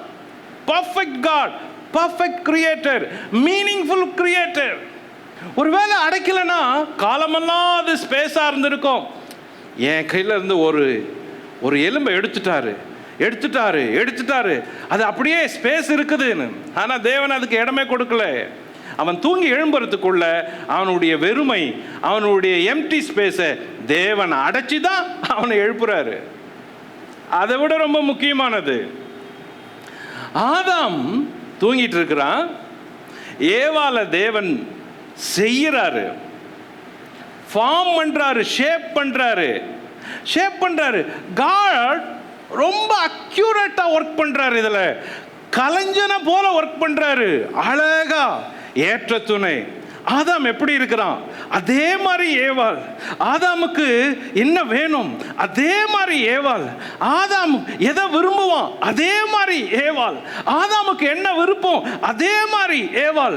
காட் யோசித்து யோசித்து யோசித்து யோசித்து செய்றாரு, பார்க்கறாரு, யோசித்து செய்றாரு, டச் பண்றாரு, மாத்துறாரு, சேஞ்ச் பண்றாரு, மாத்துறாரு. ஓகே, இதெல்லாம் ஆதாம், இதெல்லாம் ஏவாள், இதெல்லாம் ஆதாமுக்கு வேணும், இதெல்லாம் ஏவாளுக்கு வேணும். தேவன் ஆதாம படைக்கிறப்போ டக்குன்னு படைச்சாரு. ஆனா ஏவாள உருவாக்குறப்ப யோசிச்சு யோசிச்சு யோசிச்சு எது தேவையோ அதெல்லாம் வைத்து உருவாக்கி இப்ப எல்லாம் கம்ப்ளீட் பண்ணிட்டாரு. Okay okay okay, done done done done, எல்லாமே பர்ஃபெக்ட். ஏற்ற துணை, சூட்டபிள் பார்ட்னர், பக்கா. இனிமே ஒண்ணுமே இல்லை, ஆடிங்க ஒண்ணும் இல்லை, எதுவுமே சேர்க்க வேண்டியதும் இல்லை, இழக்க வேண்டியதில்லை, கூட்ட வேண்டியதில்லை, குறைக்க வேண்டியதில்லை, எல்லாமே பர்ஃபெக்ட். ஏவாள் நீ போ அப்படின்னு சொல்லல. ஏவாள் அதோ அதோ அதோ அதோ அதோ ஒரு மேன், அதோ ஒரு மனுஷன் இருக்கிறான், அங்க போ அங்க போ அப்படின்னு அனுப்பல. See, the creator, the loving creator, எவ்வளோ ஒரு நேசமுள்ள கிரியேட்டரா இருந்தா அவன் தனிமையா இருக்கிறான்னு அவனை பார்த்து, அவன் தனிமையா இருக்க கூடாதுன்னு அவனுக்காக கவலைப்பட்டு, அவன் தனிமையா இருக்கிறானேன்னு அதையே யோசித்து யோசித்து அவனுக்கு ஏற்ற மாதிரியே ஒரு பார்ட்னரை ரெடி பண்ணணும்னு நினைச்சு டைம் எடுத்து கேப் எடுத்து ஒர்க் பண்ணி, மகனே நீ தூங்கு அப்படின்னு அவனுக்கு தூங்க வச்சு, அவன் கிட்ட இருந்தே ஒன்றை எடுத்து அதுக்கு ஷேப் கொடுத்து அதை எடுத்து எல்லாத்தையும் முடிச்சு, கம் ஆன் லெட்ஸ் கோ அப்படின்னு கையை பிடிச்சி ஒரு தகப்பனை போல ஏவாள தேவன் கூட்டிட்டு வராரு. Just like a father, ஒரு தகப்பன் ஒரு பிள்ளைய, தகப்பன் தன் மகளை கூட்டிட்டு வர மாதிரி, அழைச்சிட்டு வர மாதிரி, தேவன் அவளை அப்படியே உருவாக்கி உருவாக்கி உருவாக்கி எல்லாம் பர்ஃபெக்டான முடிஞ்ச பிறகு அவளை அழைச்சிட்டு வராரு. எவ்வளோ ஒரு சந்தோஷமா அதை செய்யறாரு. இப்போ நேரா அவளை அனுப்பல, அவளை கையை பிடிச்சி அவளை அழைத்து வராரு. I love that word. அப்படியே கையை பிடிச்சி அழைச்சிட்டு வராரு. அவன் தனியா இருக்கிறான், இவளை கிட்ட அவர் அழைச்சிட்டு வந்து விட்டுட்டு அப்படியே பார்க்கறாரு, எதுவும் பேசல. ஒரு பெண்ணை தேவன் எவ்வளவு கரிசனையா நினைக்கிறாரு, எவ்வளவு பாதுகாப்பா நினைக்கிறாரு பாருங்க. சிருஷ்டித்து அப்படியே விட்டுட்டு அனுப்பல. The Almighty God, caretaking Father. எவ்வளவு ஈஸியா புருஷன் மனைவியை அடிக்கிறான், எவ்வளவு ஈஸியா மனைவியை வீட்டை விட்டு துரத்துறான், எவ்வளவு ஈஸியா இல் ட்ரீட் பண்றான். God the Father, the Creator, அவளை உருவாக்கிட்டு கூட அழைச்சிட்டு வராரு. எப்படி இருக்கும் அந்த காட்சி? எப்படி இருக்கும்? ஒரு கிரியேட்டர் எல்லாத்தையும் செஞ்சு முடிச்சிட்டு, பர்ஃபெக்டா செஞ்சு முடிச்சிட்டு, அவளை கைப்பிடிச்சு கூட்டிட்டு வரப்ப, நான் எல்லாம் செஞ்சிட்டேன், no you are suitable partner, pucca, no எதுவுமே ஆடிங் இல்லை, எல்லாமே பர்ஃபெக்டா இருக்கிற suitable partner for my son கூட்டிட்டு வராரு. இப்ப இவர் பேசல, அவன் பேசுறான். ஏவாளை பார்த்ததுமே ஆட்டோமேட்டிக்கா அவன் பிளட், ஃப்ளஷ், மைண்ட் எல்லாமே டக்குன்னு ஈர்ப்பா இருக்குது. இவ்வளவு நாள் இதுக்கு முன்னாடி இவன் பழகுனது மிருகங்களோட, பேர் வச்சது மிருகங்களோட, அப்பெல்லாம் இப்படி பேசல. எவ்வளோ நாள் மிருகங்களோட பழகனா, மிருகங்களோட பேசினா, மிருகங்களுக்கு பேர் வச்சா, மிருகங்களோட விளையாடினா, மிருகங்களோட புசித்தா, அப்பெல்லாம் இப்படி சொல்லல. ஏவாளை பார்த்ததுமே சொன்னா, ஓ இவள் இவள் என் எலும்பில் எலும்பு, என் மாம்சத்தில் மாம்சம், இவள் மனுஷனிலிருந்து எடுக்கப்பட்டபடியினால் மனுஷி எனப்படுவாள். See the knowledge, இதுக்கு முன்னாடி ஒர்க் பண்ண அந்த knowledge ஆட்டோமேட்டிக்கா ஒர்க் ஆகுது. ஆதாம் முட்டாள் அல்ல, பாவம் செய்யறதுக்கு முன்னாடியே நல்ல knowledge இருந்துச்சு. ஆதாம் ஏதோ இழந்தவும் மாதிரி இல்லை, பேத கிடையாது. ஆதாம் பேத கிடையாது. லிசன், அடுத்த குறிப்புக்கு போறதுக்கு முன்னாடி கவனிங்க. ஆதாம் பேத கிடையாது, அவ்வளவும் நல்ல ஞானம் இருந்துச்சு. அவன் சொன்னா, என் எலும்பு, ஐ மீன் எனக்கு உள்ள இருக்கிற ஸ்ட்ரென்த் இவதான். பிகாஸ் போன் ஸ்ட்ராங் குறிக்குது. போன்ன்றது ஸ்ட்ராங், அந்த ஸ்ட்ரென்த்தை குறிக்குது. உடம்புல 206 எலும்பு இருக்குது. ஒவ்வொரு மனுஷனுடைய உடம்புலையும் 206 எலும்பு இருக்குது. அது வகை வகையா இருக்குது. அப்போ காட் எதுவும் சொல்லல, ஏய் அதான் நீ தூங்கி இருக்கிறப்ப உன்னை தூங்க வச்சுட்டு உனக்குள்ள இருந்து ஒரு எலும்பை எடுத்துட்டு அவளை சிரிச்சு, அதெல்லாம் சொல்லல. சரி, ஆட்டோமேட்டிக்கா தெரியுது சுபாவமே. ஏவாளை பார்த்ததுமே ஈப்ரூல அழகா சொல்லுதும். ஈப்ரூல எப்படி சொல்லும், அவனை பார்த்ததுமே, ஏவாளை பார்த்ததுமே வாவ் அப்படி சொல்றானா, wow what a great creature, இவள் என் எலும்பில் எலும்பு. தட் மீன்ஸ் என் ஸ்ட்ரென்த், என் உள்ளான ஸ்ட்ரென்த் இவதான். இவள் என் மாம்சத்தில் மாம்சம். தட் மீன்ஸ் என்னுடைய ஆசை இன்பங்கள் எல்லாமே இவள்தான். என்னுடைய உள்ளான பலனும் இவள்தான், என்னுடைய புறமான இன்பமும் வெளிப்புறமான இன்பமும் இவள்தான். ஆனால் ஒண்ணு, இவள் மனுஷனிலிருந்து வந்தா பாருங்க, இனிமே இவள் மனுஷி. Man, woman. What is that woman? Whom to man? எனக்கும் அவளுக்கும் கொஞ்சம் தான் வித்தியாசம். ஆனா நாங்க ரெண்டு பேரும் ஒண்ணு. என் எலும்பு அவள் எலும்பு, என் மாம்சம் அவள் மாம்சம், ஆனால் ஒரே இடத்துல வித்தியாசம். பிகாஸ் அவள் whom to man, woman, அவளுக்கு கர்ப்பம் இருக்குது, எனக்கு இல்லை, அவ்வளவுதான். அதனால நான் மனுஷன், அவள் மனுஷி. கண்டுபிடிச்சிட்டியா மகனே? கண்டுபிடிச்சிட்டல? இதன் நிமித்தம் புருஷன் தன் தகப்பனையும் தாயும் விட்டு இனிமே மனைவியோட சேர்ந்திருப்பாய். அதுதான் இந்த பாயிண்ட். உன் மனைவியை நீ சரியா கண்டுபிடிச்சிட்ட, சரியா புரிஞ்சுக்கின, சரியா அனலைஸ் பண்ணிட்ட, சரியா நேசிட்ட. ஓகே, இந்த நாலேஜ் வந்துருச்சு இல்ல, இந்த அன்பு வந்துருச்சு இல்ல, இந்த புரிந்து கொள்ளுதல் வந்துருச்சு இல்ல, இந்த அண்டர்ஸ்டாண்டிங் வந்துருச்சு இல்ல. ஓகே ஓகே ஓகே, இதன் நிமித்தம் புருஷன் நீ என்ன பண்ற, இனிமே இன் ஃபியூச்சர் சந்ததி சந்ததி வரப்ப, இப்ப யாரும் உனக்கு அம்மா அப்பா இல்ல, இனிமே இது ஆதாமுக்கு மட்டும் இல்ல, the whole universal family, universal couple. ஏன்னா அந்த வார்த்தையை சொல்றப்ப ஆதாமுக்கு கிட்ட அம்மா அப்பா இல்லை. அந்த வார்த்தை சொல்றப்ப ஆதாம் மட்டும்தான் இருக்கிறான். ஆனா தேவன் என்ன சொன்னார்? இது நிமித்தம் புருஷன் தன் தகப்பனையும் தாயும் விட்டு, எங்க இருந்தாங்க தகப்பன் தாய்? இல்லையே, அவன் ஒருத்தன் தானே இருந்தான். அப்ப இது யாருக்கு சொன்னது?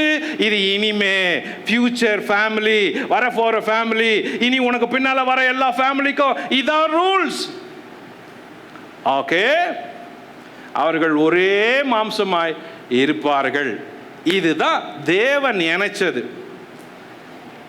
சோ ஏவாள் புருஷனோடு இசைந்திருக்க கட்டளை பெற்றாள்.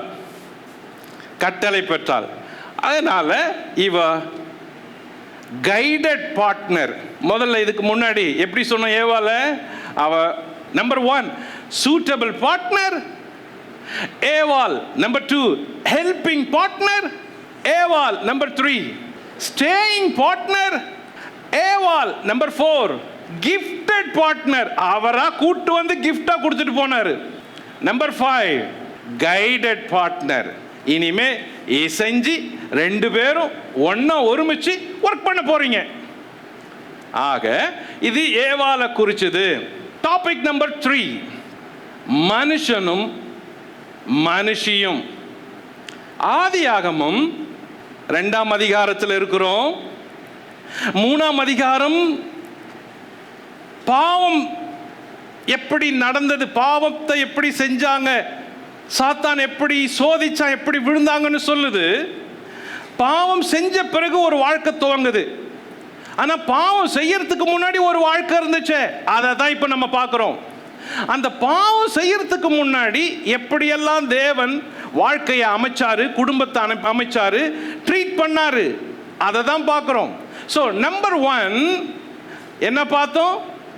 தேவனும், சொல்லுங்க, மனுஷனும். நம்பர் 2 தேவனும் மனுஷியும்.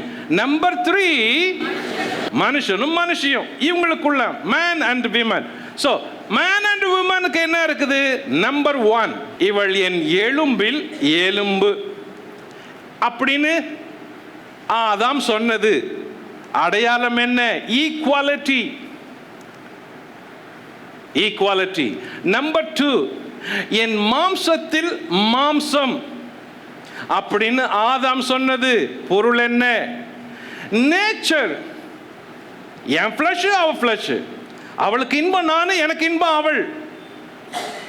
என் மாம்சம் அவள் மாம்சம், நேச்சர். நம்பர் 3 மனுஷன் இருந்து எடுக்கப்பட்ட மனுஷி. ஐடென்டிட்டி. என்ன ஐடென்டிட்டி? இங்க பாருங்க, ஆண் அந்த புருஷன் அந்த மனைவிக்கு ஒரு ஐடென்டிட்டியை கொடுக்குறான். என்ன ஐடென்டிட்டி பார்? மனுஷன் இருந்து எடுக்கப்பட்ட மனுஷி. இவள் மனுஷி, நான் மனுஷன். ஐடென்டிட்டி ரொம்ப முக்கியம். யாருக்கு? புருஷன் மனைவிக்கு கொடுக்கிற ஐடென்டிட்டி ரொம்ப முக்கியம். நான் ரொம்ப பேரை பார்த்துக்கிறேன். அவங்க எப்படி ஐடென்டிட்டி கொடுப்பாங்கன்னா, அதோ அது இருக்குது பாரு, அது பாரு, அதுன்னு வாங்க. எனக்கு தெரிஞ்ச கப்பல் ஒரு நாளும் மனைவி பேர் சொன்னதே கிடையாது. பேசுறப்ப எப்படி பேசுவாரு? அது எங்க வீட்டில் இருக்குது இல்லை, அது சொல்லிச்சு அப்படின்னுவாரு. எது அவங்க வீட்டில் இருக்குது அது அப்படின்னு எனக்கு முதல் புரியல. அது எங்க வீட்டில் இருக்குது இல்லை, அது சொல்லிச்சு. இவங்க சொல்லுவாங்க, அவரு வந்துட்டாரு. எவரு? அவரு யாரு? அது வந்துச்சு அப்படின்னு சொல்றவங்களும் இருக்கிறாங்க. அதை வருது பார், மேய்ஞ்சிட்டு வருது அப்படின்னு சொல்றாங்க. See, ஐடென்டிட்டி ரொம்ப முக்கியம் சார். பப்ளிக் ஐடென்டிட்டி அதை விட முக்கியம். இது நான், இது என் மனைவி அப்படின்னு வெக்கப்படாத தைரியமா தலை நிமிர்ந்து சொல்லி ஐடென்டிட்டி. அது identity. This is my wife, அவங்க என் மனைவி அப்படின்னு ஐடென்டிட்டி புருஷனால வரணும். அப்படி ரொம்ப புருஷன் சொல்றது இல்லை. சில புருஷனும் மனைவியும் நடந்து போறப்ப ஈக்குவலா நடந்து போறது இல்லை தெரியுங்களா? புருஷன் முன்னாடி போவாரு, மனைவி ரொம்ப பின்னாடி வருவாங்க. குழந்தைய தூக்கிட்டு போறப்ப கூட மனைவி தான் குழந்தைய இடுப்புல தூக்கிட்டு போவோம், புருஷன் கை வீசிட்டே போவாரு. ஏன்? கூட வர்றதுக்கு வெக்கம். ட்ரெயின்ல போவாங்க சிலர், புருஷன் மனைவி உட்காந்துட்டு போவாங்க, ஒருத்தர் பேசிக்கவே மாட்டாங்க, திரும்பி பார்த்துட்டே வருவார். ஒரு தடவை 2 பேர் இருந்தாங்க, அவங்க ஏறின ஸ்டேஷன்ல இருந்து இறங்கின ஸ்டேஷன் வரைக்கும் பேசிக்கவே இல்லை. எனக்கு ஆச்சரியமாயிருச்சு, சந்தேகம் வந்துருச்சு, என்னடா எதிர உட்காந்துக்கிறாங்க, ஒரு வார்த்தை கூட ஒருத்தரும் பேசிக்கல, யார் இவங்க? ஒன்றும் புருஷன் மனைவியா இல்லை வேற யாரோ அப்படின்னு. அதுக்கப்புறம் ட்ரெயின் விட்டு இறங்கி போறப்ப அவங்க குழந்தை வந்து சொல்லிச்சு டாடி மம்மின்னு. அப்பதான் புரிஞ்சது, ஓ இவங்க புருஷன் மனைவியோ அப்படின்னு. சார், லவ் பண்றப்ப லெட்டர் எழுதி எழுதி லவ் பண்றான், காத்திருந்து லவ் பண்றான், தூங்காத லவ் பண்றான், ஒரு வார்த்தை சொல்ல போதும் அப்படின்னு கெஞ்சறான். அந்த ஐ லவ் யூ அப்படின்னு ஒரு லெட்டரை எழுதிட்டு அந்த லெட்டரை கொடுக்கறதுக்கு அவன் படுற பாடு இருக்குது. அவன் எத்தனை காலேஜ், எத்தனை கார்னர், எத்தனை பஸ் ஸ்டாண்ட், எத்தனை இடத்துல பின்னாடி ஓடுறான். அந்த ஒரு வார்த்தையை சொல்றதுக்கு லெட்டர் எழுதி வாரந்தோறும் மாசந்தோறும் அலையிறான். ஆனா அதே மேன் மேரேஜ் பண்ண பிறகு அந்த ஒரு வார்த்தையை சொல்ல எத்தனை வருஷம் ஆகுது தெரியுமா? சிலர் சொல்றதே கிடையாது. யுவர் ஐடென்டிட்டி, உங்க ஐடென்டிட்டி உங்க பார்ட்னருக்கு ரொம்ப முக்கியம். அந்த ஐடென்டிட்டி ஆதாம் சொல்லி கொடுக்குறான். ஏய் மனுஷன் மனுஷி, she is my wife.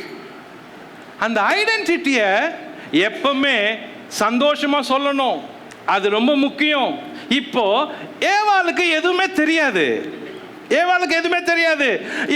ஏவாளுக்கு Adam Eden தோட்டத்தில் வேலை செஞ்சது, ஆதாம் மிருகங்களுக்கு பேர் வச்சது, ஆதாம் தேவனிடத்துல பேசினது, தேவனா எதுவுமே தெரியாது. அப்பதான் பார்க்கறா, பார்த்துதான் சொல்றான். அந்த ஐடென்டிட்டி பாருங்க. ஏய் என்னை பத்தி உனக்கு எதுவும் தெரியாது, ஆனா உன்னை பத்தி எனக்கு தெரியும். நீ யார் தெரியுமா? நான் மனுஷன், நீ மனுஷி. ஐடென்டிட்டி, உனக்கு நான் ஒரு ஐடென்டிட்டி தரேன். உனக்கு யார் தெரியுதோ இல்லையோ, யார் இருக்கிறாங்களோ இல்லையோ, பட் நீ மனுஷி, நான் மனுஷன். என் ஐடென்டிட்டி உனக்கு, நீ எனக்கு, நான் உனக்கு. See, இந்த ஐடென்டிட்டியை ஆதாம் எவ்வளோ அழகா மனுஷனுக்கு சொல்றான். ஆதாம்களே நீங்கள் எங்கே இருக்கிறீங்கன்னு இப்பதான் கேட்கணும். ஆதாம்களே நீங்கள் எங்கே இருக்கிறீர்கள்? இப்பதான் கேட்க வேண்டியது இருக்குது. எங்கே இருக்கிறீங்க? Where is your identity? உங்க ஐடென்டிட்டி எங்க? உங்க பார்ட்னருடைய ஐடென்டிட்டி எங்க? அவர் சொன்னான். அதுக்கப்புறம் நம்பர் 4, புருஷன், மனைவி, தகப்பன், தாய், யூனிட்டி. அதான் நம்ம பண்ற ப்ராப்ளம், நமக்குள்ள நடக்கிற ப்ராப்ளம் என்னன்னா, கல்யாணம் ஆனதுமே ஒன்று மனைவி பேச்சு கேட்டு தாய் தந்தையை விட்டுடணும், இல்லை தாய் தந்தை பேச்சு கேட்டு மனைவியை இல்ட்ரீட் பண்ணணும். பேலன்ஸ் தெரியல. அந்த பேலன்ஸ் மிஸ் ஆகுறதுனால தான் ஃபேமிலியில ப்ராப்ளம். அப்போ இதுக்கு நாலேஜ் வேணும் சார். நாலேஜ் என்ன? நாலேஜ். இதுக்கு அன்பு இல்லை, இதுக்கு நாலேஜ் வேணும். என்ன நாலேஜ்? நீதிமொழிகள்ல 24ஆம் அதிகாரம் 3ஆம் 4ஆம் வசனம் என்ன சொல்லுது பாருங்க, எடுங்க. வீடு ஞானத்தினாலே கட்டப்பட்டு விவேகத்தினாலே நிலைநிறுத்தப்படும். நம்பர் 2, அறிவினால அறைகள் அமையும், இனிமையான சகலவித பொருள்களும் நிறைந்திருக்கும். கவனிங்க, இந்த வசனம் எதை சொல்லுது தெரியுமா? ஒரு புருஷனும் மனைவியும் குடும்பமா வாழ்றப்ப ரொம்ப பேர் என்ன சொல்லுவாங்க? அன்பு, நேசம், மனைவி புருஷனை நேசிக்கணும், புருஷன் மனைவியை நேசிக்கணும், அப்படிதான் சொல்லுவோம். அன்பு இருந்தா எதுவுமே வராது பிரதர் அப்படின்னு சொல்லுவோம். ஆனா அன்பு இருக்குது, ஆனா பிரச்சனை இருக்குது. அன்பு இருக்குது, பிளவு இருக்குது, அன்பு இருக்குது, தகராறு இருக்குது. அப்போ வேற ஏதோ ஒன்று தேவை. எல்லாம் இருக்குது, அன்பும் இருக்குது, ஆனா பிரச்சனை இருக்குது. அப்ப என்ன பிரச்சனை? அப்ப என்ன இல்லை? என்ன இல்லைன்னா, பிரச்சனை இல்லாம கூடி வாழறதுக்கு ஞானம் இல்லை.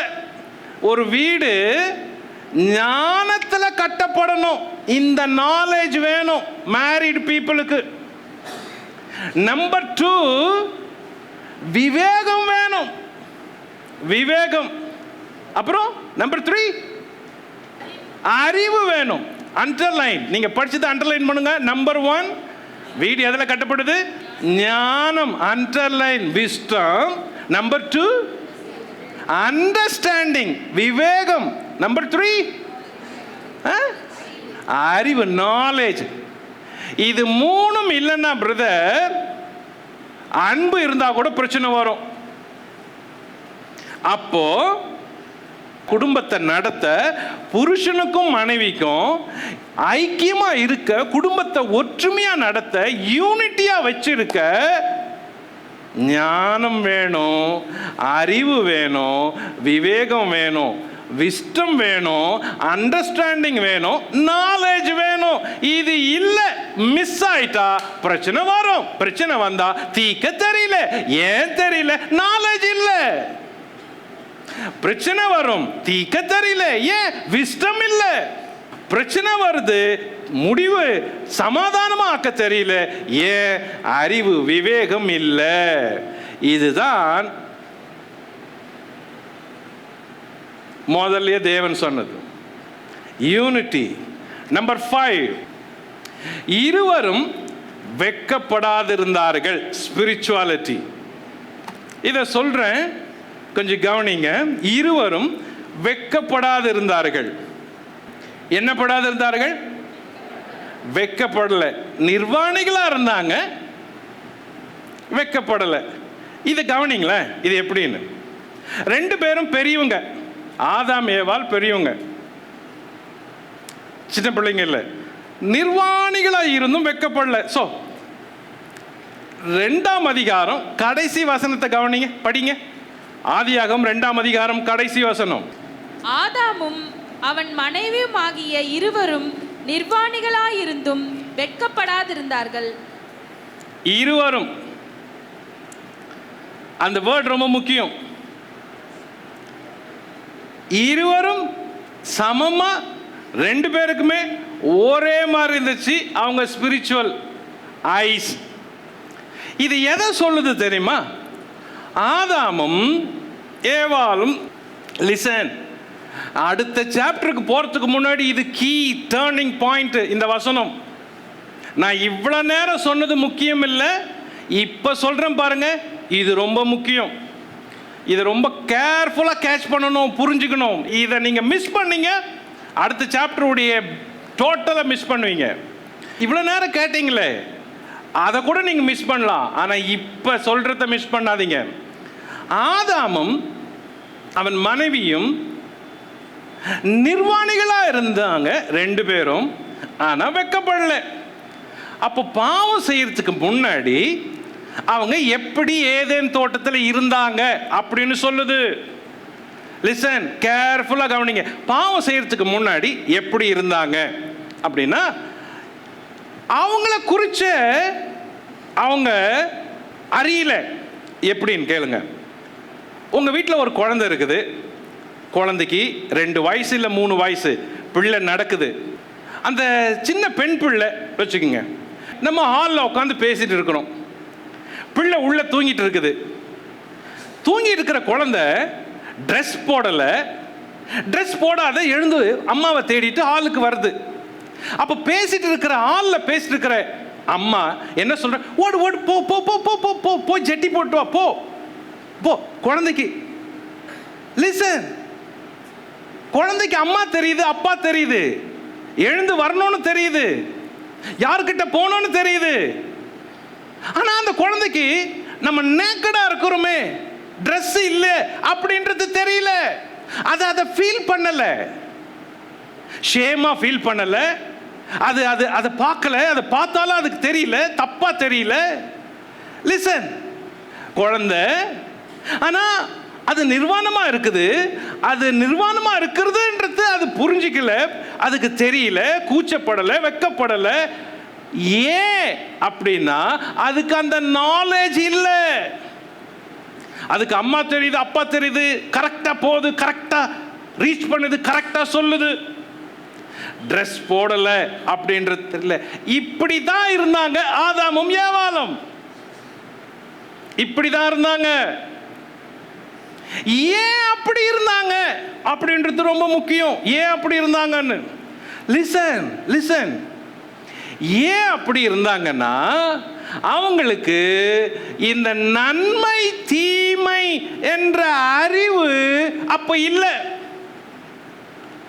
அந்த நன்மை தீமை அறிகிற அறிவு இருக்குது, அது இல்லாததுனால அவங்க இன்னோசென்ட்டா இருந்தாங்க. Innocent people, innocent couple. God அதை விரும்பினாரு. காட் அதை டோட்டலா விரும்பினாரு. மகனே நீ இன்னோசென்ட்டா இருப்பானே, மகளே நீ இப்படியே இரு, இன்னோசென்ட்டா இரு, இதை நான் விரும்புறேன், இதை விரும்புறேன் அப்படின்னு சொன்னது. இப்ப முக்கியமான பாயிண்ட்டுக்கு வரேன். தேவன் அதை விரும்பினாரு, அவங்க அப்படி இருந்தாங்க. முன்னாடி ஏதேன் தோட்டத்தை படைக்கிறப்ப ஆதாமுக்கு சொல்றப்ப ஒரு முக்கியமான காரியத்தை கவனிக்கணும். 2ஆம் அதிகாரத்துக்கு வாங்க, 2ஆம் அதிகாரத்துக்கு வாங்க. அப்படியே இருங்க, அங்கேயே கை வச்சுங்க, அங்கதான் இப்ப பார்க்க போறோம். அப்போ அவங்க நிர்வாணிகளா இருக்கிறாங்க, ஆனா வெக்கப்படல. ஏன்? பாவம் செய்யறதுக்கு முன்னாடி அவங்களுக்கு அப்படிதான் நிலைமை இருந்துச்சு. பாவம் செஞ்ச பிறகு வேற. இப்ப நான் என்ன கேள்வி கேட்க போறேன் உங்களை, என் கேள்விக்கு பதில் சொல்லுங்க. பாவம்னா என்ன? பாவம்னா என்ன? பாவம்னா என்ன? பாவம் பாவம்னு சொல்றீங்களே, பாவம்னா என்ன அப்படின்னு யாருன்னா கேட்டா என்ன சொல்லுவீங்க? What is sin? என்ன தவறு? சரி, என்ன செய்ய வேண்டியது?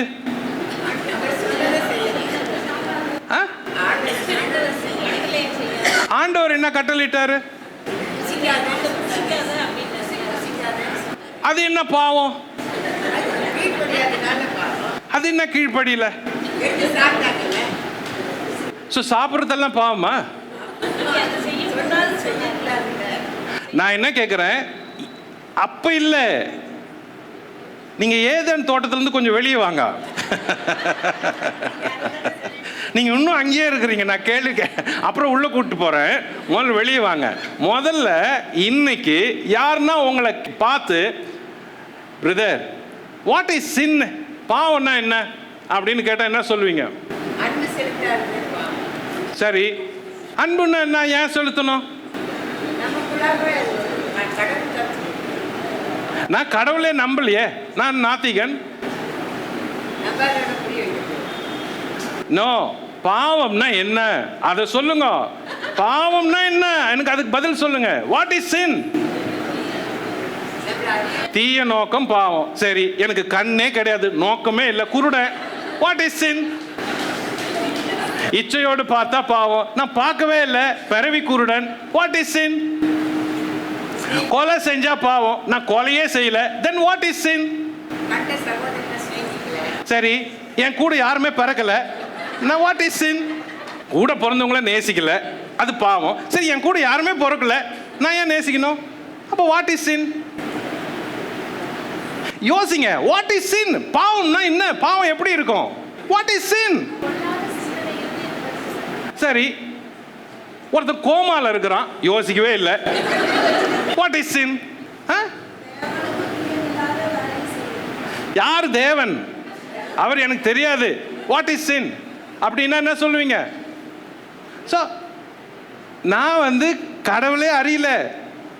What is sin? சரி, என்ன அறிஞ்சு? எது தப்பு?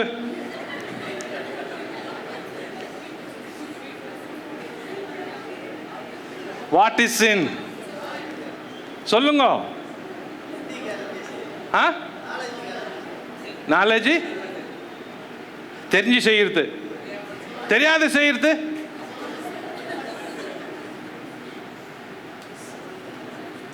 யோசித்தீங்களா? ஏதாவது கண்டுபிடிக்க முடிஞ்சதா? Then what is sin? Sorry, கேட்கல. என்ன சொன்னார்?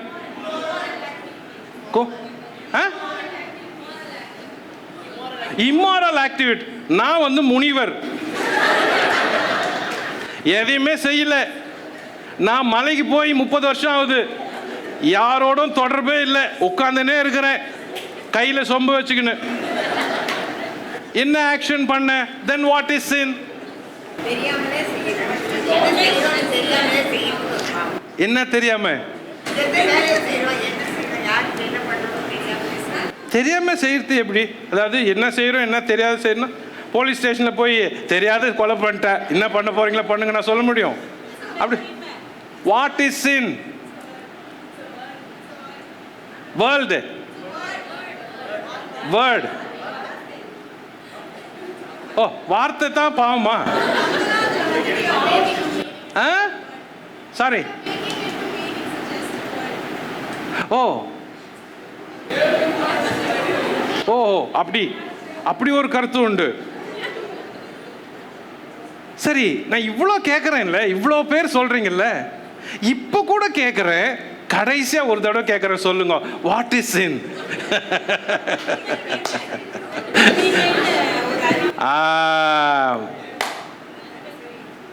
பாவம்ன்றது இஸ் a knowledge.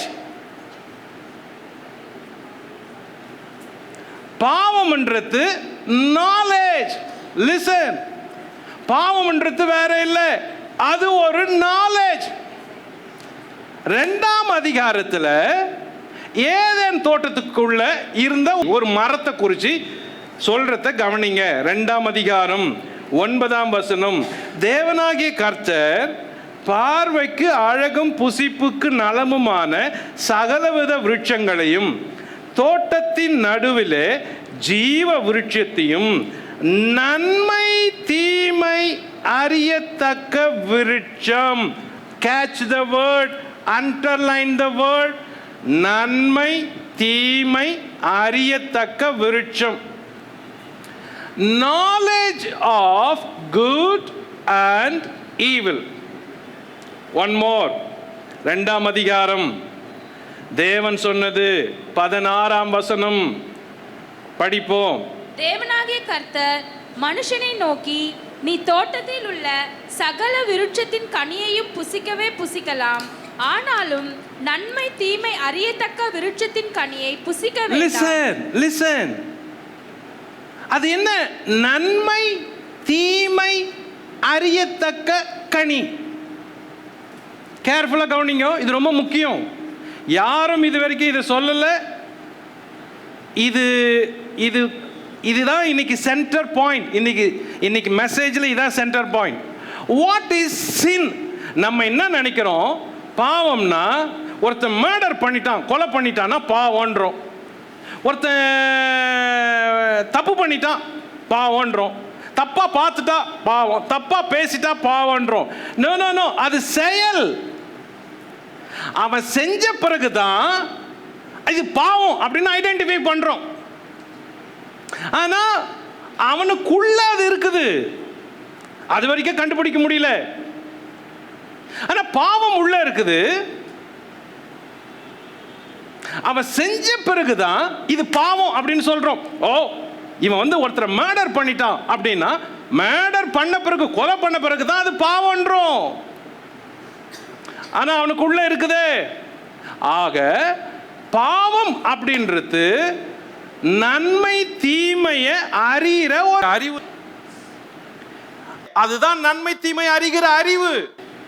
அந்த மரத்துல இருந்துச்சு. God சொன்னாரு, பாரு, இது தோட்டத்தின் நடுவில் இருக்குது, இதை நீ புசித்திராத, புசிச்சா செத்துருவ. அதுக்கு பேர் என்ன? புசிச்சுனா அது உனக்கு நாலேஜ் உண்டாக்கிடும். என்ன நாலேஜ்? நன்மை தீமை அறிகிற நாலேஜ். அந்த நாலேஜ் வந்துட்டா பாவம், அது பாவத்தின் அறிவு.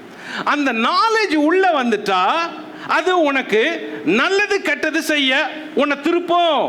நீ என்ன பண்ணுவ? அந்த நல்லதை விட்டுட்டு கெட்டதையே விரும்புவ. அந்த கெட்டது உன்னை நகர்த்திட்டே தள்ளிக்கிட்டே போகும். அந்த கெட்டது செய்ய யோசிப்ப, அதுக்கு பிளான் பண்ணுவ. அது பாவம். அந்த நாலேஜ் இத கனியை சாப்பிட்டுட்டா வந்துடும். அதை சாப்பிடல, அதனால அவங்க நிர்வாணிகளா இருக்கிறப்ப அந்த நாலேஜ் இல்லை. அவங்க பார்த்ததெல்லாம் தேவனை மட்டும், அவங்கள அவங்க பார்க்க முடியல. ஏன்? அந்த நாலேஜ் இல்லை. பழத்தை சாப்பிட்டுட்ட பிறகு கண்ணு திறக்குது, நாலேஜ் வந்துட்டு இப்ப அவங்க பார்க்கறாங்க. திடீர்னு அந்த பாவத்தின் நாலேஜ் அவங்க கண்ணை திறக்குது. சோ பாவம்ன்றது ஒரு நாலேஜ் உள்ள இருக்குது. லிசன், இப்போ ஒருத்தருடைய காசை திருடிட்டேன்.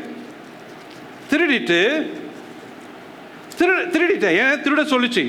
மைண்ட் சொல்லிச்சு எடுத்துருன்னு. எடுத்துட்டு எண்ணிட்டே இருக்கிறேன். ஒருத்தர் வராங்க, உடனே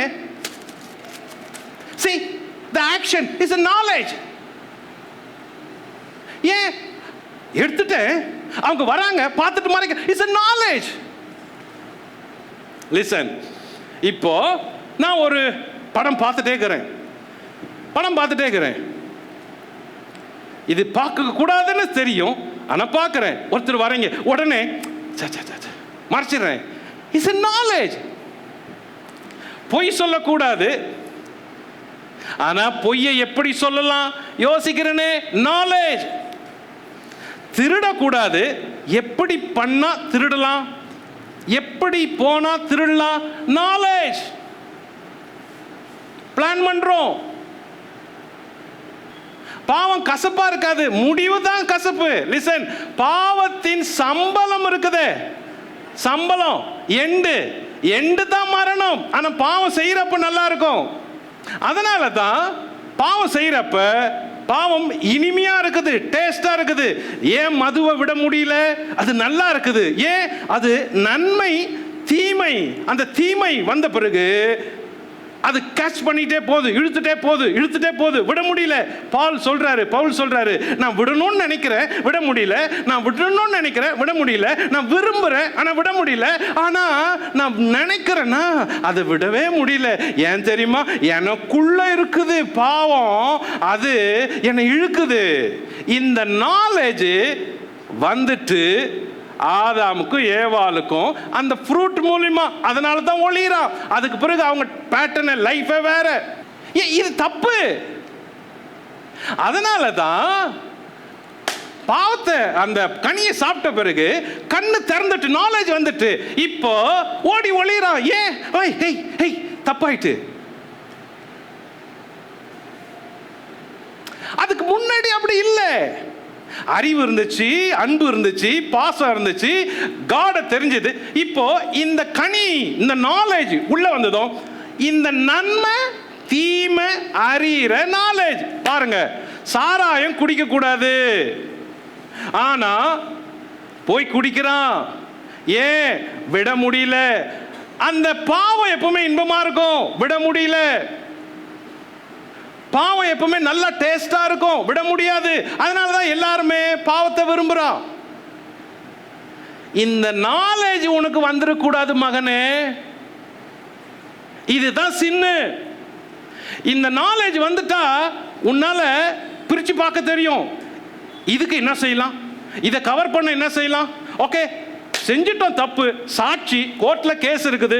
ஓகே, இதை எப்படி மறைக்கலாம், இதை எப்படி யோசிக்கலாம், இதை எப்படி மறைக்கலாம், இதை எப்படி அடிக்கலாம், இதை எப்படி புடுங்கலாம், இதை எப்படி திருடலாம், இவங்களை எப்படி. see knowledge, sinful knowledge. இந்த நாலேஜ் தேவதூதருக்கு கிடையாது. இந்த நாலேஜ் தேவனுக்கு கூட விருப்பம் இல்லை. ஏன் தெரியுமா? எந்த தேவதூதனாவது பொய் சொல்லி இருக்கிறானா? இல்ல. தேவனை குறிச்சு அவர் எவ்வளவும் பொய் உரையாத தேவன். ஓகே, எந்த தேவதூதனாவது தவறா பார்த்துட்டானா? இல்ல. தேவனை குறிச்சு அவர் தீமையே பார்க்காத சுத்த கண்ணன். see இந்த நாலேஜ் வேற. பரலோகத்தில் இருக்கிறவங்களுக்கு இந்த நாலேஜே இருக்காது. நன்மை தீமை, நன்மை தீமை, இந்த சின்ஃபுல் நாலேஜ். இது பாவம் செஞ்ச பிறகு வந்துருச்சு. அடியடியா தலைமுறையா அந்த டிஎன்ஏல பாவம் வந்துட்டு.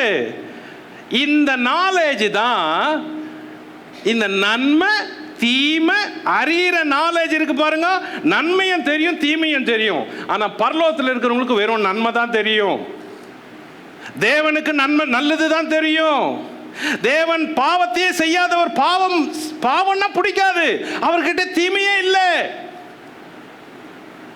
இந்த நாலேஜ் வந்துட்டா கள்ளம், கபடு, சூது, வாது, திருடுல ஆனா திருட்டு கோணம், உணர்வு, எண்ணம், சிந்தை, பிளான், நாலேஜ், அறிவு, இது இருக்கு பாருங்க. இதுதான் சின்னு. இது உள்ள வந்துட்ட பிறகு இது வெளியே வராது. வெளியே வர முடியல. இது வெளியே வர முடியல. இப்போ பாவம் செஞ்சப்ப பழத்தை சாப்பிடக்கூடாது. இதைத்தான் தேவன் பலமுறை சொன்னாரு.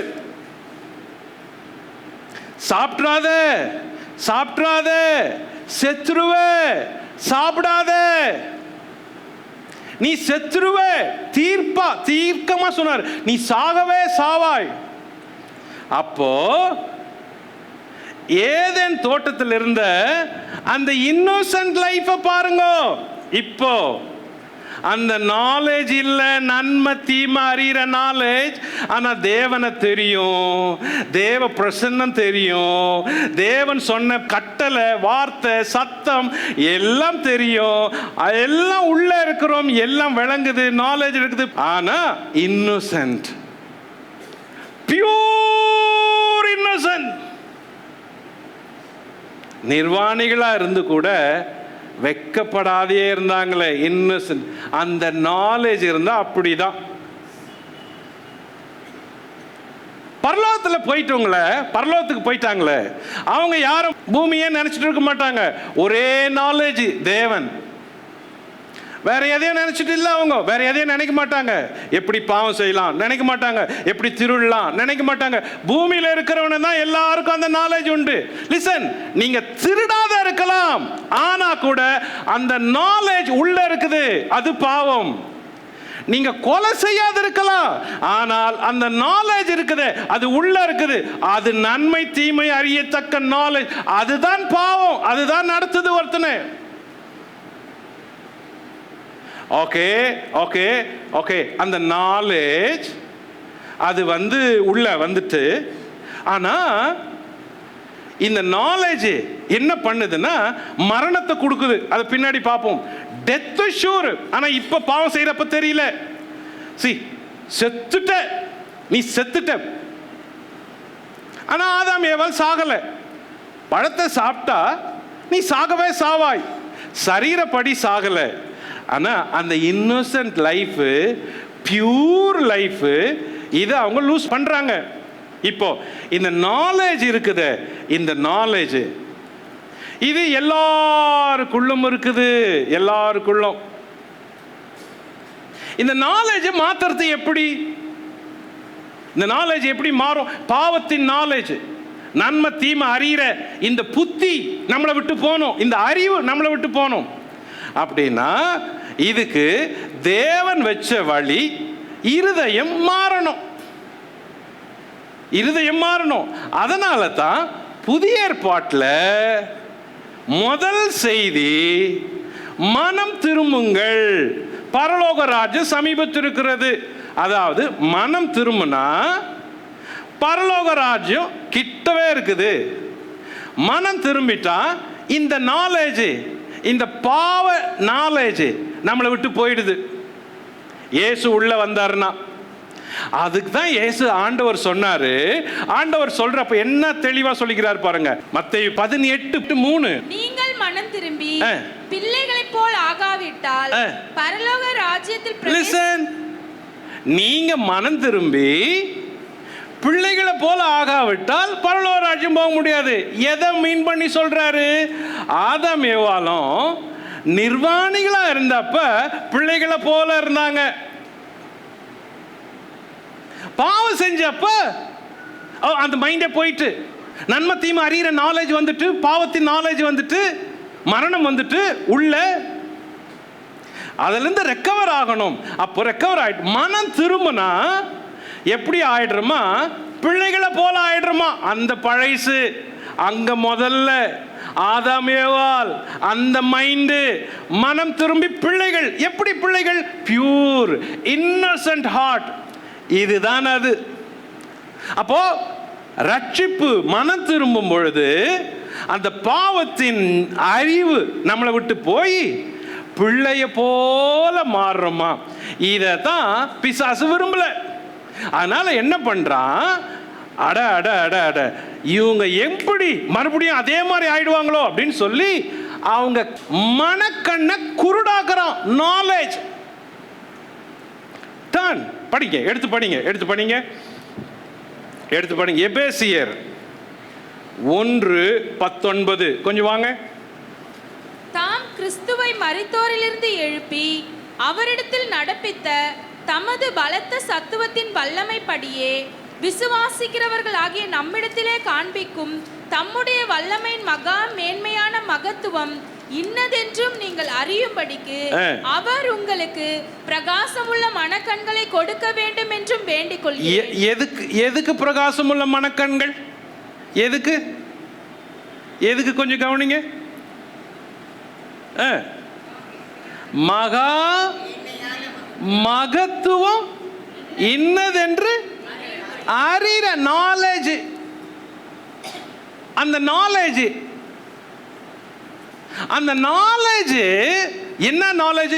மகா பெரிய நாலேஜ். இதுதான் அன்னைக்கு ஏதேன் தோட்டத்தில் ஆதாம் ஏவாளுக்கு பாவம் செய்யறதுக்கு முன்னால இருந்துச்சு.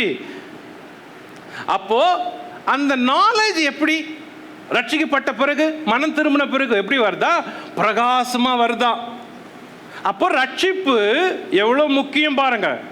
ஒவ்வொரு மனுஷனுக்கும் ரட்சிப்பு எவ்வளோ மாற்றங்களை கொண்டு வருது, எவ்வளோ முக்கியமான கிரியை செய்யுது. அப்போ மனக்கண்களை பிரகாசமாக்குது. ஒன் மோர் 2 கொரிந்தியர் 4:4 தேவனுடைய சாயலாய் இருக்கிற கிறிஸ்துவின் மகிமையான சுவிசேஷத்தின் ஒளி அவிசுவாசிகளாகிய அவர்களுக்கு பிரகாசமாய் இராதபடிக்கு இப்பிரபஞ்சத்தின் தேவனானவன் அவர்களுடைய மனதை குருடாக்கினான். எப்படி ஆக்கிட்டானா? லிசன், இந்த நாலேஜ் போயிட்டுனா என்ன நாலேஜ், என்ன மனக்கண்ணு சொல்லுது, எதை பார்க்கணும்னு? அந்த வசனத்தை துவக்கத்தை கவனிங்க. தேவனுடைய, இங்க பாருங்களேன், தேவனுடைய சாயலான கிறிஸ்துவ பார்க்க கூடாதபடி பிரபஞ்சத்தின் லோகாதிபதி கண்ணை குருடாக்கிடுறான். அந்த சாயல ஆதாம் ஏவாள் பார்த்தாங்க பாவம் செய்யறதுக்கு முன்னாடி.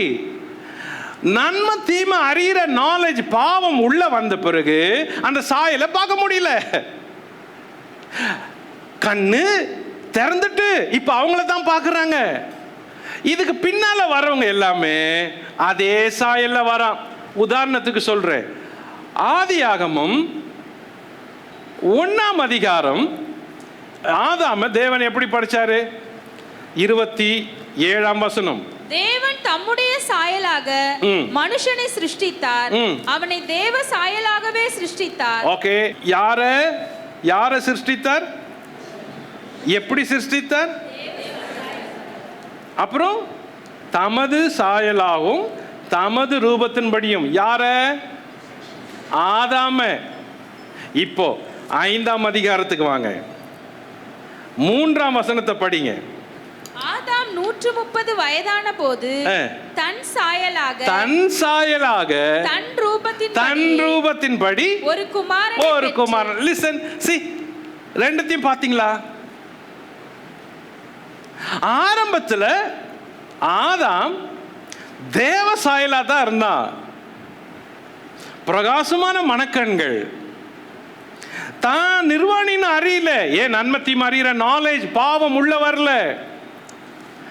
பாவம் வந்துட்ட பிறகு தேவ சாயல் மிஸ் ஆயிட்டு இப்ப என்னவா? அவன் பெற்றெடுக்கிற பிள்ளை தன் சாயல். யார் சாயல்? ஆதாமுடைய சாயல், ஆதாமுடைய ரூபம், ஆதாமுடைய குணம், ஆதாமுடைய பண்பு, ஆதாமுடைய கேரக்டர். ஆதாமுக்கு என்னெல்லாம் பாவம் செஞ்ச பிறகு வந்துச்சோ சாபம், எல்லாத்தையும் அப்படியே அதே சாயல்ல பாஸ் ஆகுது. இதத்தான் பவுல் எழுதுறப்ப பல காரியத்தை கோட் பண்ணி எழுதுறாரு. சுருக்கமா 2-3 வசனம் சொல்றேன். ரோமருக்கு எழுதின நிருபம், ரோமருக்கு எழுதின நிருபம் 5ஆம் அதிகாரம் 12. இப்படியாக ஒரே மனுஷனாலே பாவமும் மரணமும் உலகத்துல பிரவேசிக்குது. 17:5-17. ஒருவனுடைய மீறுதலினாலே அந்த ஒருவன் மூலமாய் மரணம் ஆண்டு கொண்டிருக்க. ஓகே, அப்போ அந்த ரியல் இமேஜ், பிரகாசம், நாலேஜ், அந்த இன்னோசன்ஸ் எல்லாமே போயிட்டு இப்ப அந்த கனியை சாப்பிட்டதுனால கீழ்ப்படியாத போயிட்டாங்க. அந்த நாலேஜ் வந்துட்டு இப்போ தங்களையே பார்க்குறாங்க, ஓடி ஒளியறாங்க. இந்த மாதிரி இதுதான் நாலேஜ்.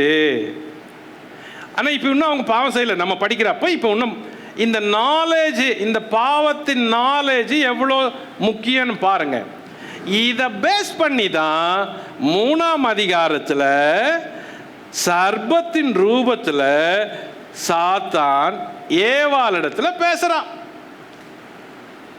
இப்போ உங்களுக்கு அந்த நாலேஜ்னா என்னன்னு புரிஞ்சிட்டு, வாட் இஸ் சின், அந்த ஃப்ரூட்ல என்ன இருக்குது, நன்மை தீமைனா என்ன, பாவம்னா என்ன புரிஞ்சிட்டு. ஆனா அவங்க இப்போ இன்னும் பாவம் செய்யல, நிர்வாணிகளா இருக்கிறாங்க. தேவன் அறிகிறாரு, தேவன் அவர்களுக்கு நல்லா தெரியுது, கர்த்தர் அதுக்கு அலோ பண்ணி இருக்கிறாரு. ஆண்டவருக்கு அது பிடிக்குது. அவங்க இன்னோசென்ட்டா இருக்கிறாங்களே, அதை தேவன் விரும்பினாரு. ஆனா பிசாசு அதில் தான் கை வச்சோம். இப்போ மனுஷனும் குடும்பம் கவனிங்க, மேன் அண்ட் ஃபேமிலி. புருஷன் தன் தகப்பனையும் தன் தாயம் விட்டு இசைந்திருப்பது, விட்டு லீவ், இசைந்து க்ளீவ். நம்பர் 2, ஆண் முதலில் தன் தகப்பனோடும் தாயோடும் மனைவி வரும் வரை இருப்பது. அதுக்கு பிறகுதான் மனைவி வந்த பின் புருஷனோடு இசைந்திருப்பது. கவனிங்க, நம்ம மனுஷனும் அவன் குடும்பமும் அப்படின்றத பார்க்கிறோம். இந்த தலைப்புல மனுஷன், ஃபேமிலி, அது ரெண்டும் எப்படி இருக்குது பாவம் செய்ய முன்னாடி தேவன் எப்படி அதை நியமிச்சாரு அப்படின்னு சொல்லுது. முதல்ல புருஷன் மனைவியோட இசைந்திருக்கணும், தகப்பனையும் தாயும் விட்டு மனைவியோட இசைந்திருக்கணும். Leave and cleave. நம்பர் 2, ஆண், ஒரு ஆண், ஒரு புருஷன் முதல்ல தன் தகப்பன் தாயோட இருக்கணும். மனைவி வந்த பிறகு தான் அவங்கள விட்டு வரணும். அப்போ ஒரு ஆணுக்கு அந்த மனைவி வர வரைக்கும் பெற்றோரோட இருக்கணும்ன்றது தேவ சித்தம், தேவ நியமனம். அதுதான் அந்த வசனம் சொல்லுது 2:24. அப்போ ஒரு வாலிபன் தன் தாயோட தந்தையோட இருந்து வளரணும் திருமண வயது வரைக்கும். நம்பர் 3, அந்த ஆண் மனைவி வந்த பிறகு மனைவியோட ஊடுருவி இருக்கணும். அதான் இசைந்திருப்பது. மனைவியோட இருப்பது இல்லை, பேசாத ஒரே வீட்டில் ஊடுருவி இருக்கணுமா, அந்த மீனிங் அதான். இசைந்து இருப்பதுன்னா ரொம்ப சாஃப்டா இருக்குது, ஆனால் ஹீப்ரு மீனிங் ஷார்ப்பு. மனைவி வந்த பிறகு மனைவியோட ஊடுருவி இரு, அதான் அது. ஆதியாகமம் 2:24 அதை தான் சொல்லுது. ஸோ நம்பர் 4, ஆண் பெண் ஒரே மாம்சம். அவங்க ரெண்டு பேர் அல்ல, ஒருத்தர். அந்த அளவுக்கு ஒன்றிச்சிருக்கணும். ஏன் அவங்க 2 பேரும் தனித்தனியா பிரிஞ்சதுனால தான் சாத்தான் ஏவாளோட பேசினான். சாத்தான் ஆதாமோட எந்த டாக்கும் வைக்கல. அப்ப தேவன் முதல்ல சொல்லி இருக்கிறது இதெல்லாம் ஒன்னா இருங்க, ஒரே மாம்சம்னு. ஸோ அது தேவ சித்தம், ஒன்றா இருக்கணும், இணைஞ்சிருக்கணும். நம்பர் 5, ஆண் பெண் ஒரே ஆவிக்குரிய அறிவை வளர்றது. அதாவது ஆதியாகமம் 2:25 2ஆம் அதிகாரம் கடைசி வசனம் சொல்லுது, அவர்கள் இருவரும், அந்த வேர்ட் ரொம்ப முக்கியம், இருவரும் இருவரும் இருவரும், அந்த இருவரும் நிர்வாணிகளாக இருந்தாங்க. ஏன் இருந்தாங்க? அவங்களுக்கு ஆவிக்குரிய அறிவு இருந்துச்சு, பாவத்துக்குரிய அறிவு இல்லை. ஆவிக்குரிய அறிவு இருந்துச்சு, பாவத்துக்குரிய அறிவு இல்லை. அந்த அறிவு, ஆவிக்குரிய அறிவு ஒரே மாதிரி இருந்துச்சு ஹஸ்பண்ட் ஒய்ஃபுக்குமே. அதனால தான் அந்த வார்த்தை சொல்லுது, இருவரும் நிர்வாணிகளா இருந்தாங்க அப்படின்னு. ஓகே, அப்போ ஸ்பிரிச்சுவல் நாலேஜும் இருந்துச்சு. ஸோ இசைந்திருப்பது என்பது ஆவியில இன் ஸ்பிரிட், அறிவில் இன் நாலேஜ், மாம்சத்தில் இன் ஃப்ளஷ். இது 3 சேர்ந்தது தான் இசைந்திருப்பது. அவர்கள், அதாவது புருஷன் தன் மனைவியோட இசைந்திருப்பான். எப்படி? ஆவியில, அறிவில், மாம்சத்தில், ஸ்பிரிச்சுவல் லைஃப்ல, நாலேஜில், ஃப்ளஷ்ல. இது 3 ரொம்ப முக்கியம் அப்படின்னு பார்த்தோம். ஸோ இணைந்து நேசித்து வாழ்வது, அதான் அதனுடைய முடிவு பொருள். இணைந்து நேசித்து வாழ்வது. என் செய்தியின் கடைசி குறிப்புக்கு வரேன். இப்போ ஆண் பெண், மனுஷன் மனுஷி, இந்த புருஷன் மனைவி இசைந்து இருப்பது, ஊடுருவி வாழ்வது, ஒன்றித்து இருப்பது எதெல்லாம்? ஆவியில, அறிவுல, மாம்சத்துல. அப்போ இதுக்கு ஒன்று எக்ஸ்ட்ரா தேவை. இது 3ம் இருக்கிறதுக்கு அன்பு தேவை. இந்த 3லையும் வளர. அது என்ன அன்பு? வெறும் அன்பு அன்புன்னு சொல்லிட்டா அப்படியே அது கேஷுவலா இருக்குது. பாருங்க, தமிழ்ல அன்புக்கு சில வார்த்தைகள் இருக்குது எக்ஸ்ட்ரா. ஆனா ஆங்கிலத்தில் அப்படி இல்லை, வெறும் லவ், எல்லாத்துக்குமே லவ், அவ்வளவுதான். ஆனா தமிழ்ல பாசம், அன்பு, நேசம், காதல், இப்படி பல பல பெயர்கள் இருக்குது. அந்தந்த இடத்துக்கு அது சூட் ஆகுது. ஹீப்ரூலையும் அப்படி உண்டு, கிரீக்லும் அப்படி உண்டு, பல பெயர்கள் அன்புக்கு. கவனிங்க, 4 வகையான அன்பு உலகத்தில் இருக்குது அப்படின்னு கிரேக்க லாங்குவேஜ் சொல்லுது. 4 வகையான அன்பு. Number 1, eras. இது fleshly love. Eras, EROS, eras, fleshly love. இது என்ன? மாம்சப்படியான அன்பு. அது அவங்களுக்குள்ள, அவங்களுக்கு மட்டும், மாம்சத்தோட மாம்சம் சம்பந்தப்பட்ட அன்பு, எராஸ். Number 2, phileo love. இது பிரதர்லி லவ், சகோதர அன்பு, ஃபிலியோ லவ். லிசன், நான் ஒரு பிரதரை பார்த்து, brother well done, I love you, ரொம்ப சந்தோஷம், உங்களை நான் நேசிக்கிறேன் அப்படின்னு சொல்றது phileo love, brotherly love. Sisterly love, உங்க சகோதரிகளை, உங்க சகோதரியை நீங்க நேசிக்கிறது ஃபிலியோ லவ். உங்க பிரதரை நேசிக்கிறது phileo love. Okay. Number 3, storge love. Number 3, storge, அதாவது ஃப்ரெண்ட்ஷிப் லவ். ஃப்ரெண்ட்ஷிப் லவ், ஃப்ரெண்டுங்களுக்குள்ள இருக்கிற லவ். அவங்க காலேஜில் படிக்கிறவங்க, ஸ்கூலில் படிக்கிறவங்க, அவங்க ஃப்ரெண்ட்ஸுங்களோட பேசுகிறாங்களே, அந்த love. Number 4, Agape love, divine love. So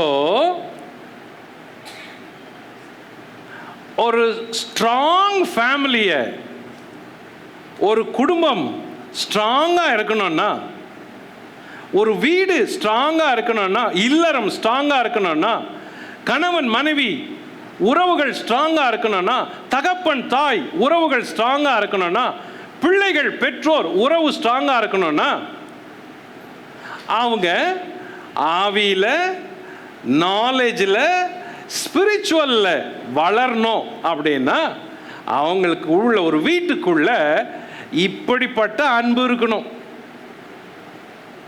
இந்த அன்போட அந்த ஞானம், அந்த விவேகம், அந்த அறிவு வீடு ஞானத்தில் கட்டப்பட்டு விவேகத்தில் நிலைநிறுத்தப்படும். அறிவினால அறைகள் அமையும். அது பில்டிங்கை மட்டும் பேசல, எப்படி ஒரு பில்டிங் அழகான வீட்டை கட்டுறதுன்னு, அது எப்படி ஒரு குடும்பத்தை ஞானமா, அறிவா, விவேகமா, அன்பா நடத்துறது என்பதை சொல்லுது. அப்போ நமக்கு இந்த 4 வகை அன்பு இருந்துச்சுன்னா ஃபேமிலி தேவ சித்தப்படி அமையும். என்ன? முதல்ல உங்க பார்ட்னரை நேசிக்க தெரியணும். ஃப்ளஷ்ல அந்த அன்பு, ஃப்ளஷ்லி லவ், அது உங்க பார்ட்னரை நேசிக்கணும்.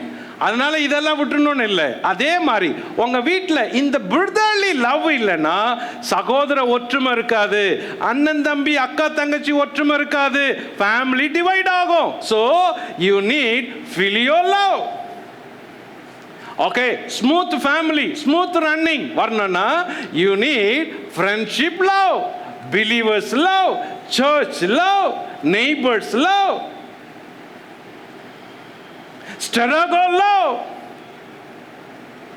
Again எல்லாம் இருக்குது. டிவைன் லவ், தெய்வீகமான அன்பு, அகாபே அன்பு இருக்குது. இந்த ஒரு அன்பு இருந்தாதான் இது எல்லாத்தையும் மேனேஜ் பண்ண முடியும். இந்த ஒரு அன்பு இல்லாத எந்த அன்பு இருந்தாலும் வீடு நில நிற்காது, ஞானம் வராது, அறிவு வராது, விவேகம் வராது, அன்பு வராது. ஸோ இல்லறம் இனிமையா இருக்காது. ஆதியில பாவம் செய்யறதுக்கு முன்னாடி தேவன் தேவ பிள்ளைகளுக்கு நியமிச்ச குடும்ப உறவு அடித்தளம், அந்த பேட்டர்ன், ப்ளூ பிரிண்ட் என்பது இதுதான். இப்ப யோசித்து பாருங்க, எந்தெந்த இடத்துல எல்லாம் கிராக் ஆயிருக்குது, எவ்வளோ கீழ்த்தரமா நம்ம கீழே போயிட்டு இருக்கிறோம், எவ்வளோ நம்மளே அறியாதையே எதை எதெல்லாம் இழந்திருக்கிறோம், எவ்வளோ காரியங்கள் நம்மளை விட்டு போயிட்டு, குடும்பத்தை விட்டு போயிட்டு, ஞாபகத்தில் இல்லை, ஞானத்தில் இல்லை, நாலேஜில் இல்லை, இருதயத்தில் இல்லை, மிஸ்ஸிங் மிஸ்ஸிங் மிஸ்ஸிங் மிஸ்ஸிங், ரொம்ப மிஸ் பண்ணி இருக்கிறோம். அதனால தான் என்ன இல்லாத எந்திரம் போல இருக்குது வாழ்க்கையும் குடும்பமும். எந்திரம் என்ன இல்லை ஓடுது, என்ன இல்லை ஓடுது, லைசன்ஸ் இல்லை ஓடுது, ரோடு இல்லை ஓடுது, வீல் இல்லை ஓடுது, ஆயில் இல்லை ஓடுது, சர்வீஸ் பண்ணல ஓடுது. சேம் கார் ஆனா ப்ராப்ளம், டிரைவர் சரியில்லை ப்ராப்ளம், டிரைவர் கிட்ட லைசன்ஸ் இல்லை ப்ராப்ளம், ஓ ஸ்பாட் மாத்தல ப்ராப்ளம், வண்டியை சர்வீஸ் பண்ணல ப்ராப்ளம். ஸோ ஃபேமிலி எங்க நிக்குது? Repair repair repair repair repair repair, always repairing, but nothing happen. தேவன் நியமிச்சத மறுபடியும் திருப்புவோம். அந்த இடத்துக்கு நம்ம வண்டியை திருப்புங்க, வண்டியை செட் ரைட் பண்ணுங்க, மேனுவலுக்கு வாங்க. மேனுவல் ரெடியா இருக்குது. Take your manual, see that where is that problem. இந்த மேனுவலுக்கு தான் தெரியும் வண்டியை எப்படி ரிப்பேர் பண்றதுன்னு. இந்த மேனுவலுக்கு தான் தெரியும் யார் வண்டி எந்த கம்பெனியில கிரியேட் பண்ணதுன்னு. ஏன்னா இந்த கம்பெனியில தான் இந்த கார் கிரியேட் பண்ணப்பட்டுச்சு, அந்த கார் அனுப்புன மேனுவல் இது. ஸோ உங்க ஃபேமிலியை கிரியேட் பண்ண manufacture heavenly company, Jehovah and co, Yahweh and company, Yahweh and co. So உங்க ஃபேமிலி கம்பெனி ஹெவன்ல கிரியேட் பண்ணது.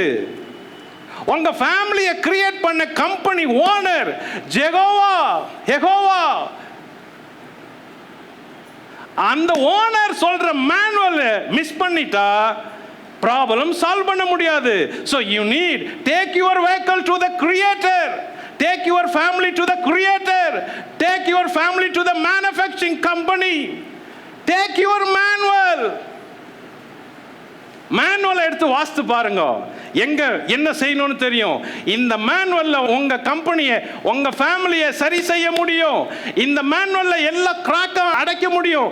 இந்த மேனுவல்ல எல்லா சரிவுகளை சீர்தூக்க முடியும். இந்த மேனுவல் சொல்றபடி நடந்தா உங்க நஷ்டங்களை எல்லாம் லாபமாக்க முடியும். இந்த மேனுவல் சொல்றபடி நடந்தா எல்லா தாழ்வையும் உடைச்சி நீங்க மேல வர முடியும். இழந்ததையெல்லாம் திரும்ப கொண்டு வர முடியும். உங்கள் தலைகள் தாழ்த்தப்பட்டிருக்கலாம், ஆனால் இந்த மேனுவல் உங்களை தாழ்த்தி விடாது, தூக்கி நிறுத்துற manual. Come to the manual. இந்த மேனுவலுக்கு வாங்க. கிரியேட்டர் இருக்கிறாரு, அவர் மீதி பார்த்துப்பாரு. மேனுஃபேக்சர் இருக்கிறாரு, கம்பெனி, ஹெவன்லி கம்பெனி இருக்குது.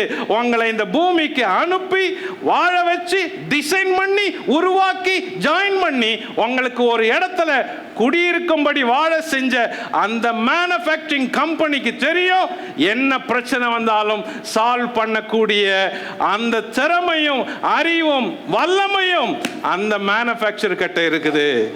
அதனால மேனுவலுக்கு திருப்புங்க, மேனுவல் படி செட் ரைட் பண்ணுங்க.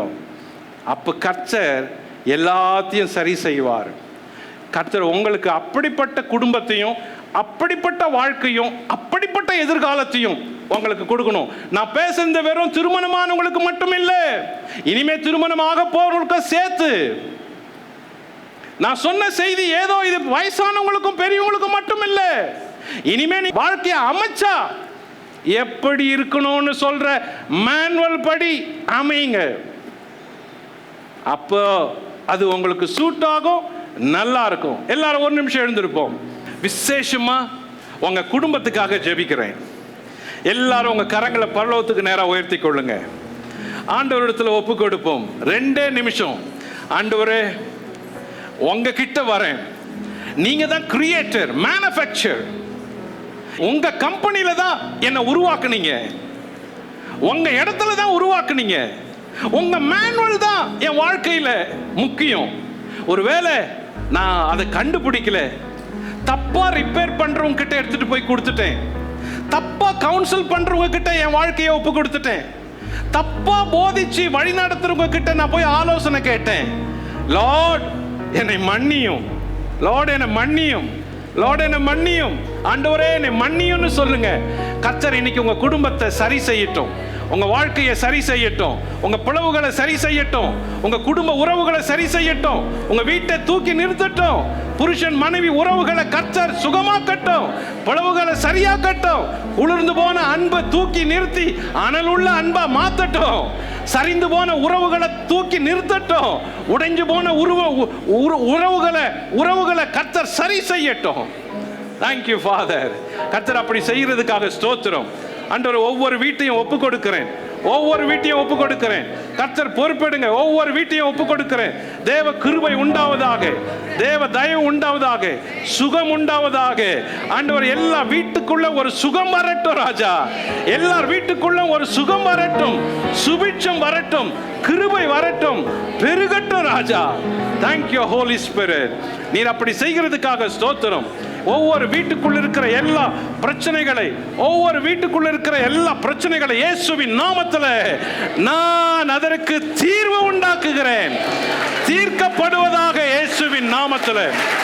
இயேசுவின் நாமத்தில் வறுமை ஒழிவதாக, இயேசுவின் நாமத்தில் தரித்திரம் ஒழிவதாக, இயேசுவின் நாமத்தில் வியாதிகள் ஒழிவதாக, இயேசுவின் நாமத்தில் கஷ்டங்கள் ஒழிவதாக, இயேசுவின் நாமத்தில் சாபங்கள் ஒழிவதாக, இயேசு கிறிஸ்துவின் நாமத்தில் சமாதானம் வருவதாக, இயேசு கிறிஸ்துவின் நாமத்தில் சந்தோஷம் வருவதாக, இயேசு கிறிஸ்துவின் நாமத்தில் தயவு வருவதாக ராஜா, வருவதாக. ஆண்டவரே, உம்முடைய கரத்தில் ஒப்பு கொடுக்கிறோம். இன்னைக்கு என் செய்தியை கேட்ட ஒவ்வொருடைய வீட்டிலும் கர்த்தருடைய கரம் இறங்குவதாக. ஒவ்வொருடைய வீட்டிலும் தேவ தூதன் இறங்குவானாக. ஒவ்வொரு வீட்டிலும் தேவ கிருபை இறங்குவதாக. ஒவ்வொரு வீட்டிலும் மகிமை, தேவ மகிமை இறங்குவதாக. லார்ட், லார்ட் இது உம்முடையது, இது உம்முடைய வீடு. லார்ட் பிள்ளைகள் சீர்கடக்கூடாது. லார்ட் பிள்ளைகள் சோரம் போகக்கூடாது. லார்ட் எங்க வீட்டில் அப்படிப்பட்ட அவமானங்கள், நிந்தைகள் வரக்கூடாது. இயேசுவின் நாமத்தில் இந்த வீடுகளுக்கு அப்படி ஆசீர்வாதம், தேவ கிருபையின் ஆசீர்வாதம் இறங்கி வருவதாக. ஜெயம் எடுக்கிறோம் ஆண்டவரே. சத்துரு வெட்கப்பட்டு போகட்டும். ஜெயம் எடுக்கிறோம் ஆண்டவரே. தேவன் மகிமைப்படுவீராக. ஜெயம் எடுக்கிறோம் ஆண்டவரே இயேசுவின் நாமத்தில். உமக்கு கோடா கோடி நன்றி. ஆசீர்வதியும். இந்த நன்மைகளை எடுத்துக்கொள்கிறோம். இந்த நன்மைகளை எடுத்துக்கொள்கிறோம். இந்த ஆசீர்வாதம் ஒவ்வொரு தலையின் மேலும் இறங்குவதாக. இந்த ஆசீர்வாதம் இயேசு கிறிஸ்துவின் நாமத்தில் ஒவ்வொரு வீட்டுக்குள்ளும் இறங்குவதாக. இதை சுதந்தரிக்கிறோம். இயேசு கிறிஸ்துவின் நாமத்தில் இதை எடுத்துக்கொள்கிறோம் பிதாவே. ஆமென், ஆமென், ஆமென்.